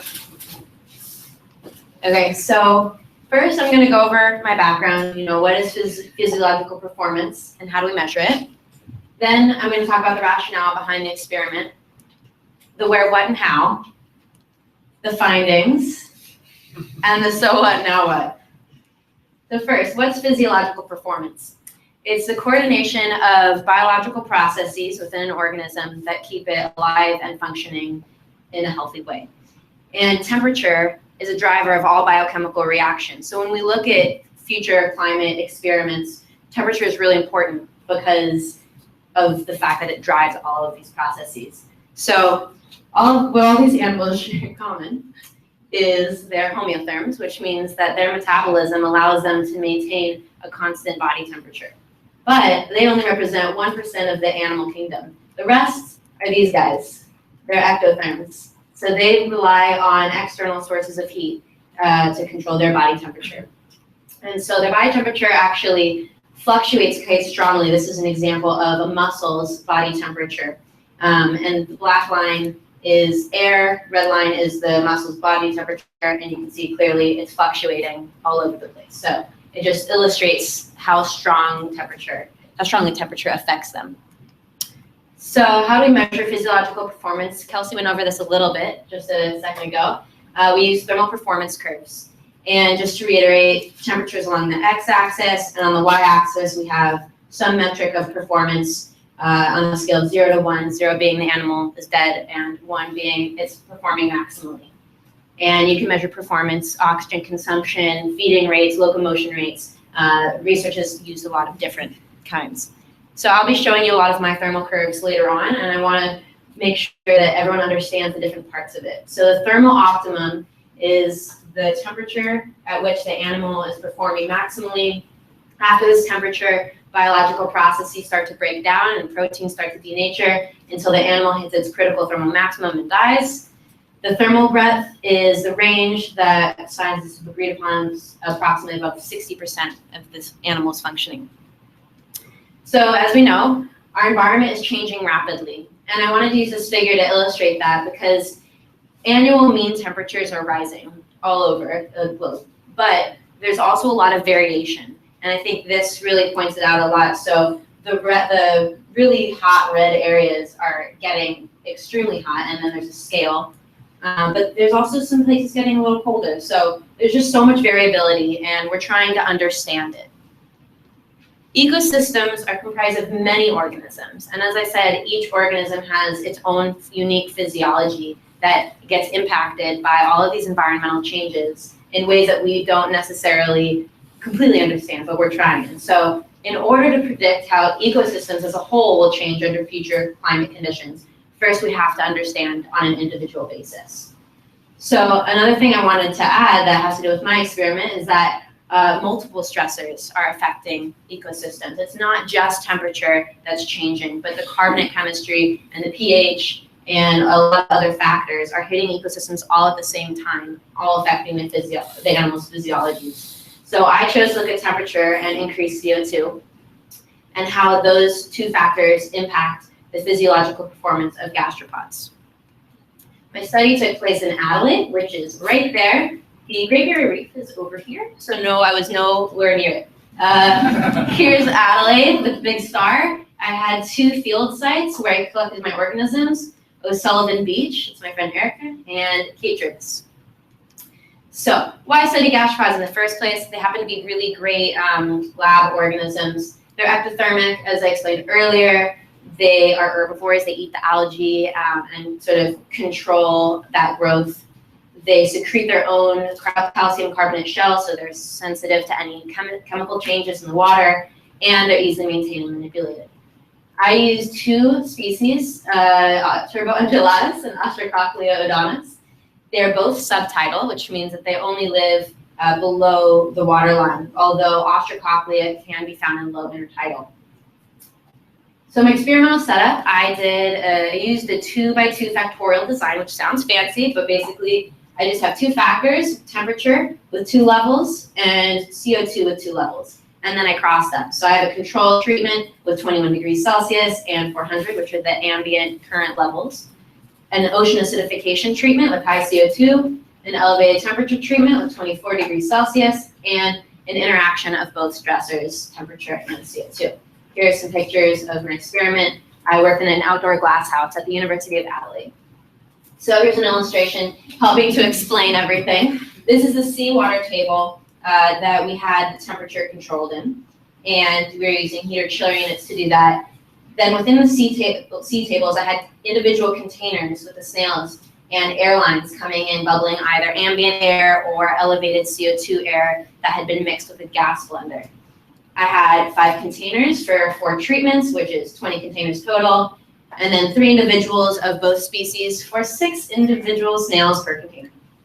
I acclimated these organisms for 8 weeks in those containers. Every week I fed them ulva, which is a green algae, and I also went into the field to get algae-covered rocks. I did that weekly. I measured temperature and pH twice a day, every day, 7 days a week. And I measured total alkalinity and salinity on a weekly basis. So after these 8 weeks were over, I ran a bunch of experiments. I'm only going to tell you about thermal curves because I'm limited on time. It's a little different than Kelsey described. What I did was I had one individual per container, and what I did is I filled this small 70 milliliter container with water, took an initial dissolved oxygen reading with a probe, closed it, left it in a water bath for about 50 minutes, took a final dissolved oxygen reading, and we started the temperatures at 15 degrees Celsius and ramped up the temperature at 2 degrees Celsius per hour until the animal reached its critical thermal max and died and was non-responsive. Turbo tended to die at 39 degrees Celsius, Ostracochlea at 43. And then we were able to calculate oxygen consumption with our measurements. So here's the first thermal curve. Again, I have oxygen consumption on the y-axis. This is the control group for turbo undulatus. So they have ambient levels of CO2 and temperature. This is thermal optimum right here, 25.9. This is what happens with the ocean acidification treatment. The thermal optimum shifts up, which means that the animals are performing at a higher temperature, and their metabolic rates also increase at that maximum. Elevated temperature treatment, same pattern, both shifts in thermal optimums and metabolic rates. Here's the interaction. So again, same pattern. And then I looked at just the isolated elevated temperature and the OA compared to the interaction. And I saw that really there was just a shift in the thermal optimum. So the interaction treatment snails were performing at optimally at a higher temperature, but their metabolic rates didn't really change all that much, which is interesting. This is Ostracochlea, the second species. It already, you can see, has a higher thermal optimum even with the control, 31. And then something interesting happened with OA treatment. There was a shift upwards in the thermal optimum, but a shift down in metabolic rates. And we see the opposite happen in the elevated temperature treatment where the thermal optimum went down, the rates slightly went up. So when you look at the interaction, what's really interesting is it ends up being right in between. So it had a little bit of an additive effect. Now I'm going to show you this nice comparison of the two species because I think what the main take-home message from this is that both species reacted really differently to the conditions. You see different shapes of the curves. And I want to highlight the differences in the CT max, 39 and 43. They're dying at different temperatures. Ostracochlea is living longer than turbo. But overall, regardless of what the treatment was for each species, they all seem to die at the same time, which is similar to what Kelsey saw in her muscles. So I also took growth measurements. After all the experiments were over, I dissected the snails, got their flesh weight, and used that to standardize all the respiration and also get the shell dimensions. So this is really interesting. Ostracochlea actually showed no significant growth in any of the treatments, but turbo did. Turbo grew immensely in the elevated temperature treatment and the interaction treatment. But in OA and control, there wasn't a whole lot of growth. This picture is awesome because you can actually see the new shell that's been laid down by the organism over the 8 weeks of the study, which I thought was really cool. Same pattern in the weight change. You see again, higher in the elevated temperature interaction and lower in control and OA. So the main takeaway messages from here is that the temperature was the strongest driving factor in the growth and weight of the gastropods. When it came to the metabolic rates and the thermal optimums, temperature and CO2 were having a strong effect. And acclimation may be possible for some of these individual, but the physiology still changes. You notice that there were changes in the metabolic rates and changes in the thermal optimum, but there were shifts in the curve. So the animals might have been getting used to their conditions.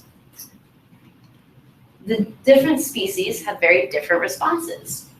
Ostracochlea can live in the intertidal zone, which I mentioned earlier, which is a highly stressful environment with regular thermal stress. And so they had a lot different responses than turbo did. And I made a lot of observations of their behavior during the experiment every day, twice a day. And Turbo were really active. They were crawling all over the place, eating the algae, crawling on each other. They were really very active. And Ostracochlea kind of sat there, didn't really do anything. It was easy to pick them up. They weren't really attached very strongly. They might appear a little weaker. But in the end, they actually didn't die. They lived to higher temperatures. They survived at higher temperatures. It was really interesting, which means they're using their energy completely differently. So direction of future work, I'd really love to look at the molecular processes behind all of these different responses, because intertidal organisms have been shown in their genome to possess genes that are really sort of disproportionately focused on thermal stress and stress response in general. I'd love to look about geographical differences. I actually went to Hong Kong for 3 months and did the same experiment. I didn't have time to talk about it today, but that is to be continued. I'd also love to look at a wider range of temperatures and pH. So note to end on, it's not so simple. This is an example of a food web, and it's really complicated. All the individuals are connected in some way, shape, or form. So as conditions are changing, our environment is changing, and it's just really important to study the individuals in a way that helps us understand how an entire ecosystem can change in the future. So I'd like to thank a lot of people for helping me, especially Dr. Baden Russell, he was my mentor in Adelaide and Hong Kong, Brian Helmuth and the whole Helmuth lab for helping me with my paper and presentation. Summit and Jonathan were my lab partners in Adelaide, and we spent a lot of time in that glass house. My friend Erica for moral support with the dog, and also she helped me with thermal curves. My friends Joe and Mel for helping me with the daily measurements at all on the weekends. My family, and my 3Cs family, and that's my dog patch. So.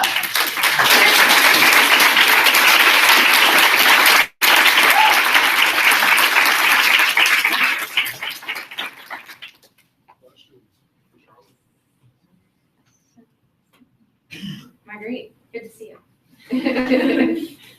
So you said the turbo was the one that grew, but also was the one that died at the lower temperature, right? Yeah. So do you think that that's like related, that it decided to allocate, not decide, but allocate its energy to growth rather than acclimating to the temperature, like the subtitle, I guess? Yeah, absolutely. That was definitely a thought I had when I noticed like how just dramatically they had grown. It was clear that they did use that energy. And it's interesting. So when I was running the thermal curves, I did the species on different days. So I spent an entire day, 15 hours with the turbos, ramping up the temperature until they died. And they were growing weak really quickly. And obviously they died at a lower temperature. But the Ostracochlea, it was like, they just wouldn't die. They kept, like, you could track their oxygen consumption. It sounds terrible, I'm so sorry. But this is part of the experiment. They held on for a lot longer. So I think that you're right. I think that the turbos were using their energy for growth and activity rather than survival. And I think Ostracochlea was really trying to survive. Ruben. You mentioned at the end about these molecular techniques. Expand on that. What do you do? I would love to look at gene expression and use some transcriptomics to sort of understand the differences in like the responses, whether they're elevating their heat shock proteins or other genes related to sort of thermal stress. Actually, it would also be really interesting to look at in terms of calcification and the shells, differences in how the calcification. Yes. Did you measure the field temperature and where did those thermal optimums actually fall within the ecologically relevant temperatures? So in Adelaide, let me go back. Oh, did that not? I think I did it wrong. Anyway, let me see if I can get down there.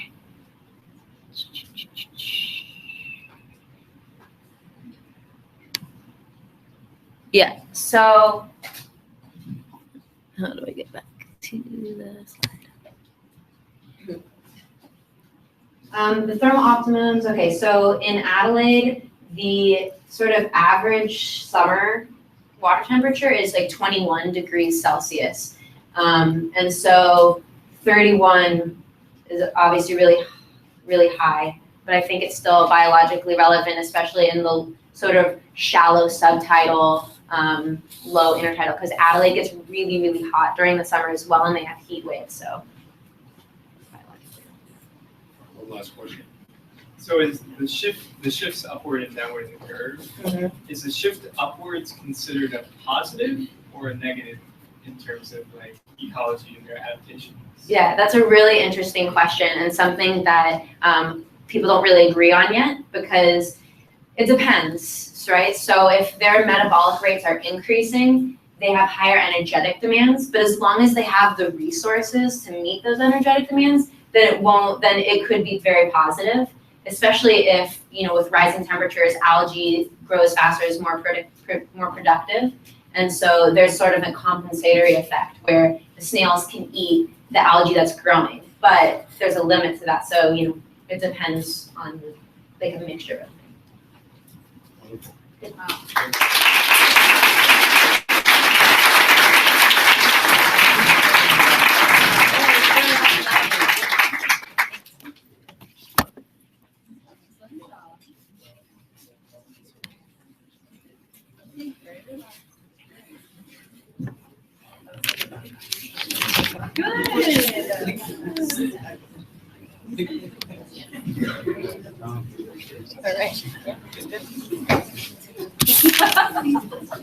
All right, next we're going to hear from Thomas Hyman, who's going to talk to us about booming and vegetative propagation as a method for enhanced growth rate of Palmaria palmata. He worked with our own Dr. Don Cheney. Great. So to put this into perspective first, we have to understand the significance of Palmaria. And Palmaria is really significant for the abalone industry, specifically the aquaculture industry. Right now, it's currently only used when abalone are juveniles and they have just settled out of their larval stages. And it's used on these settling plates for these little juvenile abalone which have just dropped out of the water, feed on them exclusively. It's not used in any other capacity other than that currently, but there is a lot of literature suggesting that the use of Palmaria throughout the whole culture process as the abalone grow leads to higher growth rates and a higher value abalone, which I'll get into more later. But so it's a story about the abalone aquaculture industry. So to put that into perspective, it's greatly grown in the last 2 decades. With the collapse of the abalone fishery worldwide, the abalone aquaculture industry has taken off inversely. To put it in terms of production levels, a lot of the demand for abalone is coming from the Chinese, Japanese, and South Korean markets. And a lot of the production is also coming from China. But a lot of that is kind of consumed nationally. But there's still a huge demand for imported abalone. And in particular, the US industry has not seen much increase in production in the last half decade. And to understand that, we have to look at kind of why that's happening. And in particular, in the US, compared to other producing countries, we've got very high land costs, very high labor costs, very strict environmental regulations, and overall, globally, there's a lack of food availability. That's food that is nutritious and abalone prefer. So to remain globally competitive, the US producers have to reduce costs. So that brings in Palmaria, which I'm suggesting is a cost-reductive, value-additive option. Currently, the main food source used in American producers is kelp, all in the Macrocystis genus. And some producers do use commercial feeds. Some in America, mostly in China, that's what they use, but they have a completely different system, so it's mostly just kelp. Compared to kelp, Palmaria is a lot more nutritious and a lot easier to digest. So studies have shown that that increases the growth rate of abalone when fed throughout the whole process. It increases the larval production and survivability of the larva, and it also leads to a higher market value of the abalone. Specifically, the Japanese market, they prefer abalone that has a dark shell pigmentation, And abalone that's fed palmaria throughout its whole life gets a very dark brown shell pigmentation. Otherwise, the shell is pretty much pink. And so the abalone that eat palmaria throughout their life have a darker shell and thus get a higher value on the market. And finally, it decreases the water treatment costs in the facilities because the palmaria will actively remove ammonia that's excreted by the abalone and take it out of the system. So it creates cleaner water for the system itself. So you're probably thinking, well, if it's so great, why isn't it used all over right now? And that's because of its inavailability. It's got a contradictory temperature tolerance to abalone, as abalone prefer warmer water. They grow faster in warmer water. But unfortunately for palmaria, it starts to die and then decompose when the water gets warmer. And second, you just need a very large biomass for the abalone to eat. And currently, the growth rates of the abalone and the palmaria don't really match up. So it's just a lot easier to harvest a bunch of kelp, to take these big processing boats, cut a bunch of kelp out, and just keep doing that to replenish what the abalone are eating. And it's not so easy to do with palmaria because it doesn't grow in giant monostands like kelp does on the West Coast. So for palmaria to be used in aquaculture, it needs to be more faster growing to replenish the consumed biomass, and it has to be more heat tolerant. So I specifically was focusing on the faster growing. So I proposed that palmaria, as it regrows new shoots through vegetative propagation as a response to wounding of the blade, that it has a higher productivity compared to unwounded plants. So to do this, I first had to establish a wounding technique that would wound the plants and encourage them to regrow new shoots. And then second, I had to monitor the growth rates throughout the experiment to see that the wounded plants were growing faster than the unwounded plants. So the first experiment that I ran was the wounding experiment. I collected a bunch of plants and kept them in aquaria here. And I had 3 different wounding treatments and 1 control. And so the tip wound, I removed a 1 centimeter by 1 millimeter thick wound by razor blade from the tip of the plant. The mid wound treatment came from the midsection of the plant, and the base down from the very bottom of the plant. And the control was left unwounded. And they were left to grow for 4 weeks in aquaria. At the end of the 4 weeks, all shoots that had regrown from the wounding sites that were over 1 centimeter in length were counted. And these are the results. As you can see, the base wound treatment regenerated way more shoots than all of the other treatments, about 7-fold compared to the mid and tip treatment. The control did not reproduce any shoots, which was expected and a great result. The mid and tip treatments, I think the tip averaged 1 shoot per plant, and the mid averaged about 2. But as you can see, the base just dominated and averaged like 7 shoots per wound. So it was by far higher than all the other ones. So the second experiment that I then had to do was monitor the growth rates of wounded plants and unwounded plants. So I took a bunch of plants again and gave them half of them the same base wound from the previous experiment. And then the control group was left unwounded, and they're all kept in the same aquaria and grown again over 4 weeks. And what happened, I measured the biomass of both groups of plants over the 4 weeks. I measured it twice a week over the whole time. And so then I then converted it into the percent change of the biomass between each weighing period.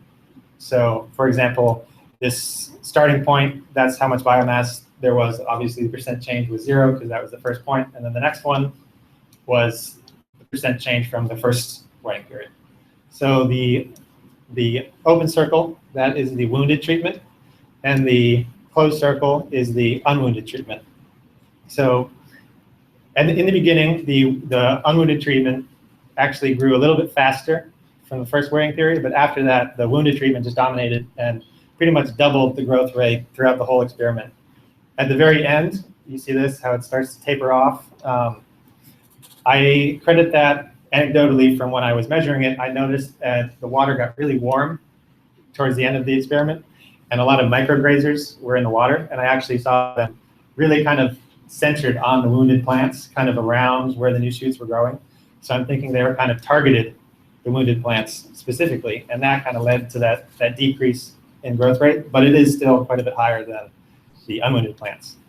So that difference, this is the average growth rate between the two treatments. The wounded plants grew on average about 4% in biomass between each weighing period, where the unwounded plants only grew about 2%. And that was a significant difference between the two. So what does that mean for the abalone industry in particular? Well, the process of wound plants does help them regenerate new shoots, and it does increase the growth rate. But is that going to be enough for the abalone industry to use them as a co-culture? Because you still have the temperature difference, the temperature tolerances that are contradictory. So in particular, the higher density, Palmaria has been shown to increase its growth rate in response to a higher density in the tanks. So it's a little counterintuitive, but the more plants that there are in a tank, the higher the growth rate is. And it's theorized that that has to do with self-shading. They kind of turn over and shade each other because they don't like a lot of light exposure. And also, we're interested if we were to get the same results with both Palmaria species, because I use Palmaria palmata, which is found here on the East Coast. On the West Coast, for the American producers, they use Palmaria mollis. The two species are nearly identical. And actually, Palmaria palmata was used for a while in California before they knew that they were different species. And Palmaria palmata is used by European producers too. So it's expected that the results would be the same because they're so similar, but it's not known. And also the palatability of the new shoots. Will the abalone eat the new shoots like they would the old growth matter of the plant?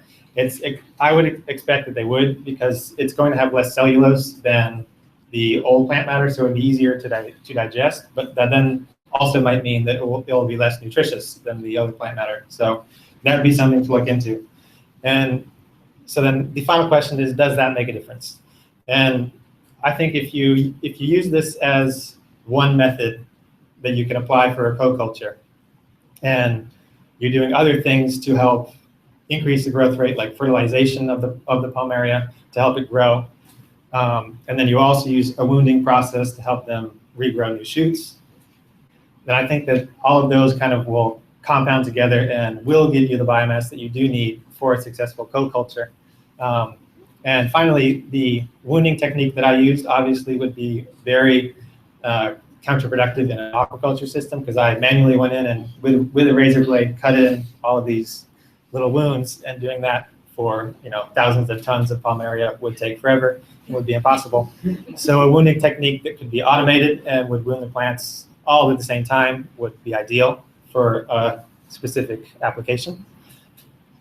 And so I would like to thank Don Genie, who was my advisor throughout this. He came up with all the ideas together, him and I, and of course, Mark, John, and Liz for help throughout the whole process, and Ryan Hill for helping me find all of the bits and pieces to my aquarium setups that I had to get. Thank you.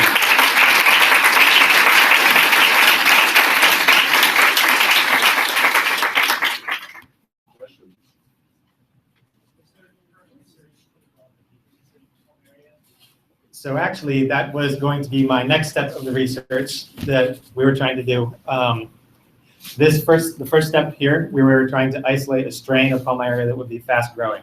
And the justification was that if we found a wounding technique, that would help us isolate a strain of Palmaria that would be really fast growing, and then we would manipulate that strain to make it more heat tolerant. Currently, no, there is no research for making a heat tolerant strain of Palmaria for aquaculture. There is one guy in America who has patents for fast growing Palmaria, but that's really the only research that's been done for the aquaculture industry. Does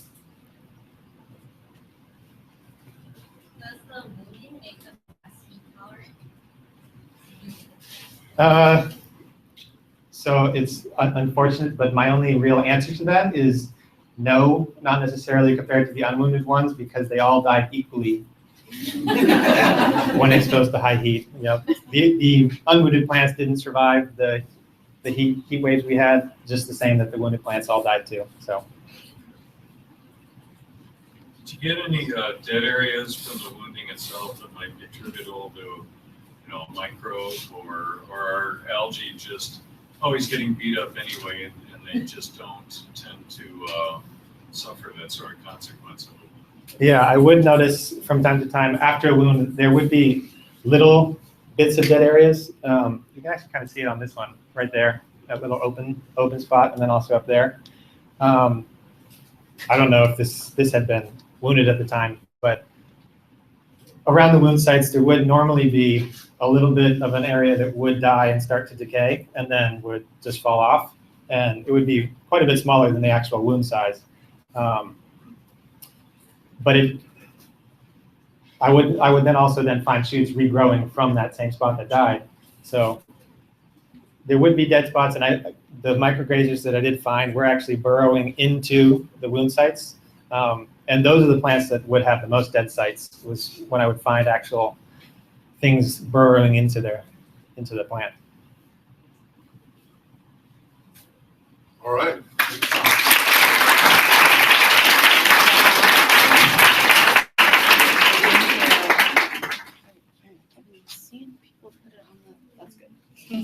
So as long as we find it cover? Yeah.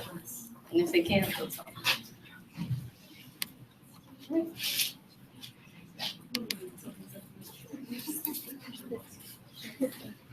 Yeah.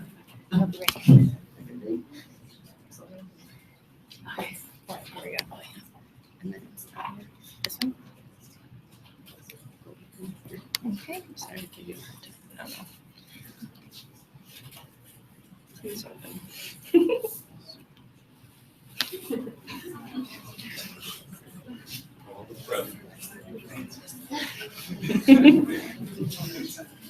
All right.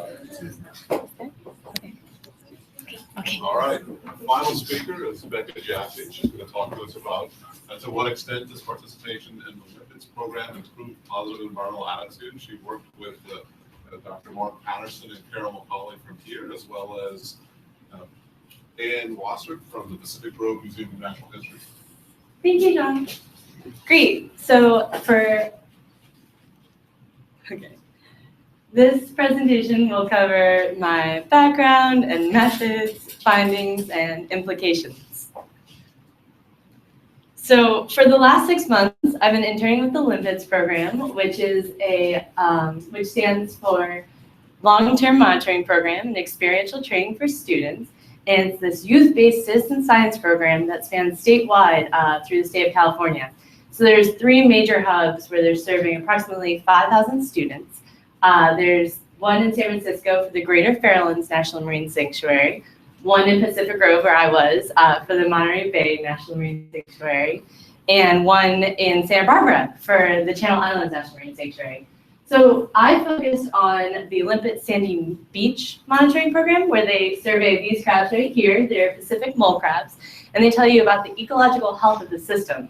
So these are students that are going out and doing science on the beach and looking for these crabs, as you can see. And I surveyed 5th through 12th grade students. Most Americans know less about the environment than they think they know. This is from a 2005 report, so about 10 years ago. Case in point, at that time, in the same report, 45 million Americans thought the ocean was a source of fresh water, which hopefully the people in this room don't think. So that was 10 years ago. Now we've changed. A national priority now is environmental literacy, which it did not exist 10 years ago.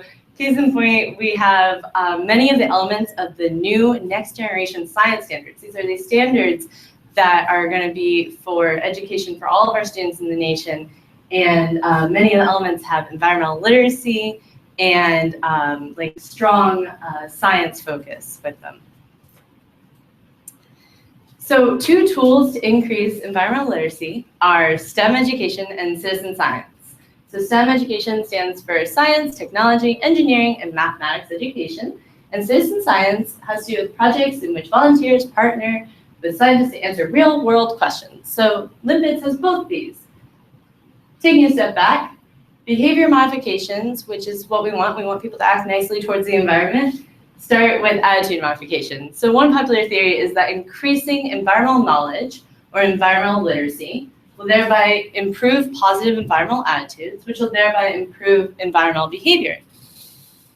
Since Limpets is a environmental education program, which includes STEM education, citizen science, 2 tools that we just discussed to improve positive environmental literacy, my hypothesis is that interaction with Limpets will increase positive environmental attitudes. And these 2 parts are my study in black here, and future studies can look at the connection between attitudes and positive environmental behaviors.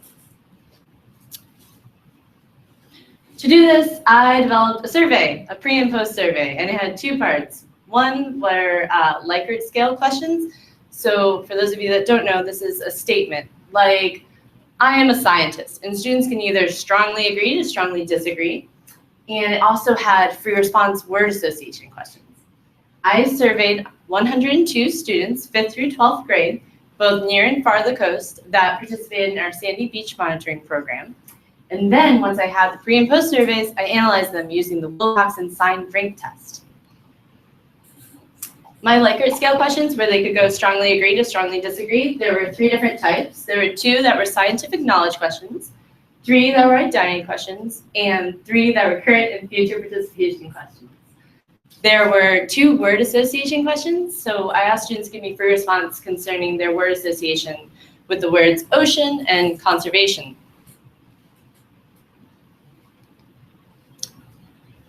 For the scientific knowledge questions, the 2 statements I had students either strongly agree to strongly disagree were, I feel comfortable using data I have collected to answer scientific questions. And here in orange is the pre-survey, and in blue is the post-survey. 4 is agree. Students were both agreeing with the statement both before and after, so they feel comfortable using the data they've collected. The second scientific knowledge question was, I feel confident collecting and recording information about the environment. Once again, students are confident doing that. So they're right there for before and after. There wasn't a significant difference here. These are the 3 identity questions. The first one is, I'm interested in pursuing a career related to the ocean. Students started out just above neutral, and in the post-survey shown in blue, they're also around neutral. I am a scientist. Students started out slightly above neutral and ended slightly above neutral after the Limpets experience. And the third question is, I'm good at science, or I am good at doing science. And so students similarly here were just above neutral, between 3, which is neutral, and 4, which is agree. The third set of questions were current and future participation questions.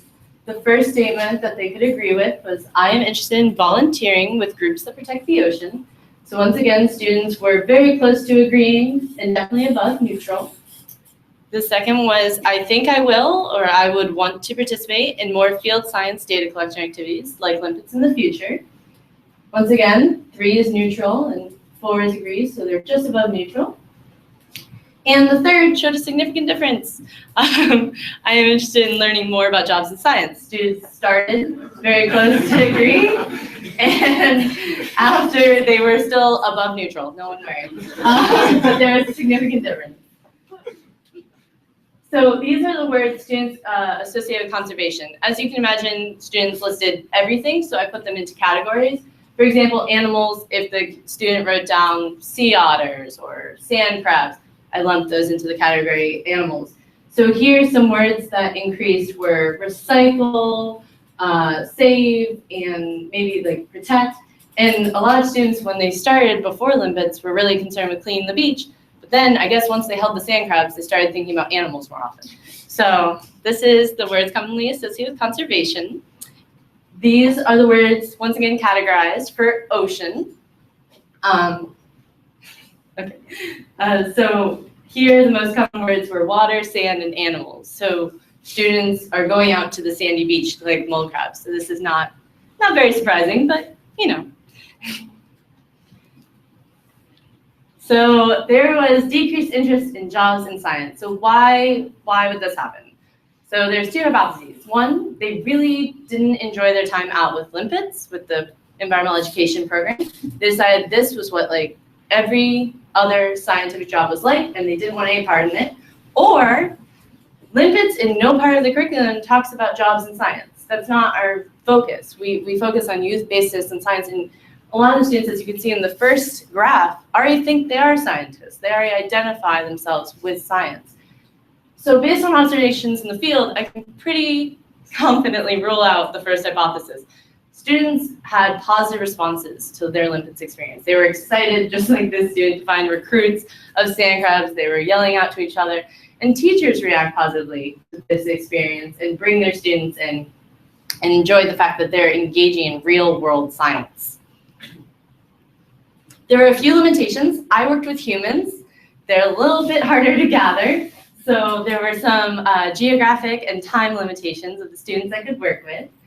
A lot of the students, as you can see in the answers, had existing positive attitudes. So they started out neutral to agreeing. So to have a significant response, they didn't have very far to go to be strongly agreeing. And then there are a few common survey bias effects. So one possible way to fix this for the future is to give the survey after they participate in the environmental education program, to have them reflect on their attitudes beforehand to understand, to kind of eliminate external factors that might have changed their attitudes. So this is just the Monterey Bay National Marine Sanctuary Olympics program. And this is a one-day program where the students go out to the beach, as you can see here. There are programs that are much longer and residential programs where they have more time with teachers like me and all the people I got to work with. And so it'd be really interesting to compare limpets, which is one day, to these longer programs. Also, once I get to refine the survey, I can take this and compare the limpets program I worked with to the other 2 limpets programs, and then start to use it as a tool to evaluate a lot of different environmental education programs to learn more about how they're impacting students' attitudes towards the environment. Limpets is all about engaging students in real-world science. So as you can see, a lot of these students from near and far from the beach already started with positive attitudes, but a lot of the times they became more agreeing with like their confidence in science. And just from observations in the field and talking to teachers once they go back to the classroom, it's clear to see that programs like this need to exist everywhere. We need to have more of this and more of this environmental education, because even though my study wasn't showing significant increases, it's very clear to see from observations in the field that it improves students' attitudes towards the environment. I have very wonderful people to thank. This project, all of these people helped me, and then a lot more that I didn't even list. So I appreciate all of their help so much. And then questions?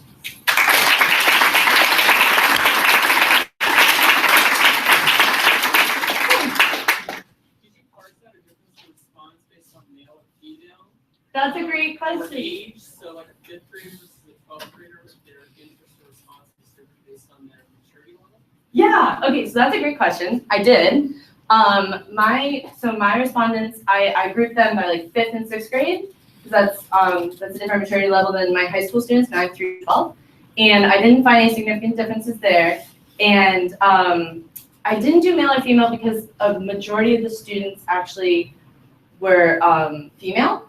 So it wouldn't have been like a fair kind of numbers game, but if I could get more students and do this for longer, that would be a really great direction to go to. But a lot of the schools, for some reason, had more females.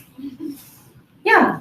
Did you collect any information on like if they'd done this program before, or if they'd done similar programs? Because like students that hadn't done programs like this might be less inclined to be neutral or agreeing on your grading scale. Okay, also a good question. Yes, that was one of the big questions, and it turned out to be about 50-50. So we had some like private schools that go out a lot, and then we had some public schools that were really excited because this was their first time seeing the ocean. So it kind of got the span, and so it was, I didn't really get a chance to, I did compare them, just like I compared grades, because I was like, let's see. But there wasn't a significant difference between those either. How did you select the survey participants? Whoever would let me come into their classroom. No, I sent an email to all the teachers we work with in Limpets, and so that's, well, there's 5,000 students. It was a lot. And then, so it had to be within like a certain time period because I wanted all of the surveys in by a certain date. And so they had to, within a month, I was surveying them before and after they came out. So it had to be within that same month. And so if they were coming out in like December, I couldn't survey them. So were like you actually asking your questions, or did you like give the paper to the teacher and they like did it the day before the field trip and like the day after the field trip? Yeah, both. So I tried to kind of eliminate bias by personally giving, like coming in, or if I couldn't, I would do video checks. Some of them were like 3 hours away from the beach. And so I tried to eliminate other people giving it so I could keep it consistent. But there were 2 teachers that I wasn't in person giving the survey.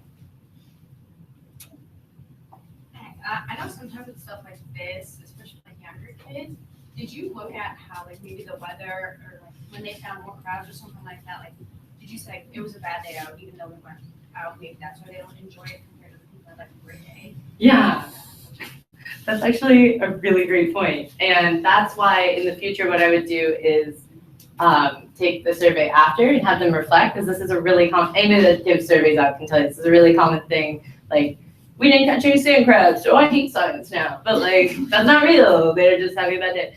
But yeah, that would be a really good thing to look at and have that be like another question for refining the survey. Any other questions? Oh, good, yay. I just wanted to, I think your study illustrates how hard it is to do human subjects research, because you can't put them in a Tupperware container and come back in the morning because they might have bees or fruits for breakfast and all kinds of things. And the methodology is really challenging. That's why assessments in these programs is really expensive and it takes professionals, because just getting the methodology right is something.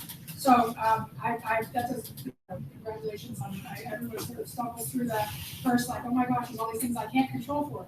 I did want to ask you, based on all this, what do you think is the ultimate goal of environmental education? Ooh, that's a good question. I think the thing that I've been taught by working with limpets is if you can get students excited, it doesn't matter if they leave and they know how to use a caliper to measure the carapace of a crab. That is not important. It matters that they leave and they're excited about science and they feel confident in their ability to do science, which was awesome to see, these kids leaving with that confidence. So yeah, they like it and they're confident.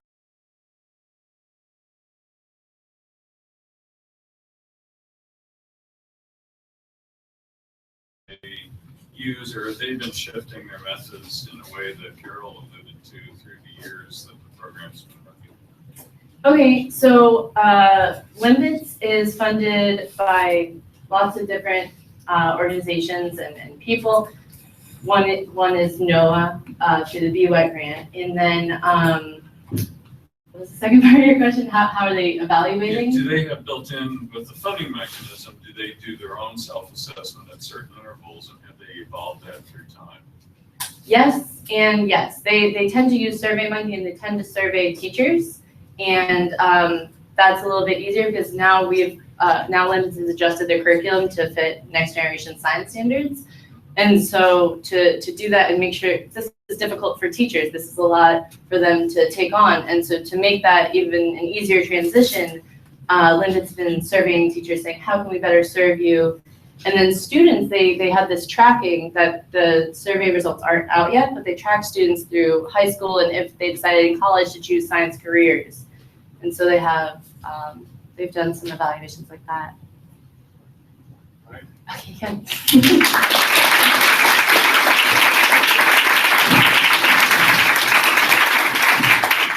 I want to say quickly, we have a reception, so please stick around if anybody can smell the food emanating from the back of the room. I also want to, one last time, thank our speakers, our students. They basically took us around the world and back, and have made important basic and applied contributions in speciation, biochemistry, physiology, experimental design, aquaculture, and scientific literacy. That's a really broad range of topics, and I think we can all be very proud of their accomplishments. So thank you.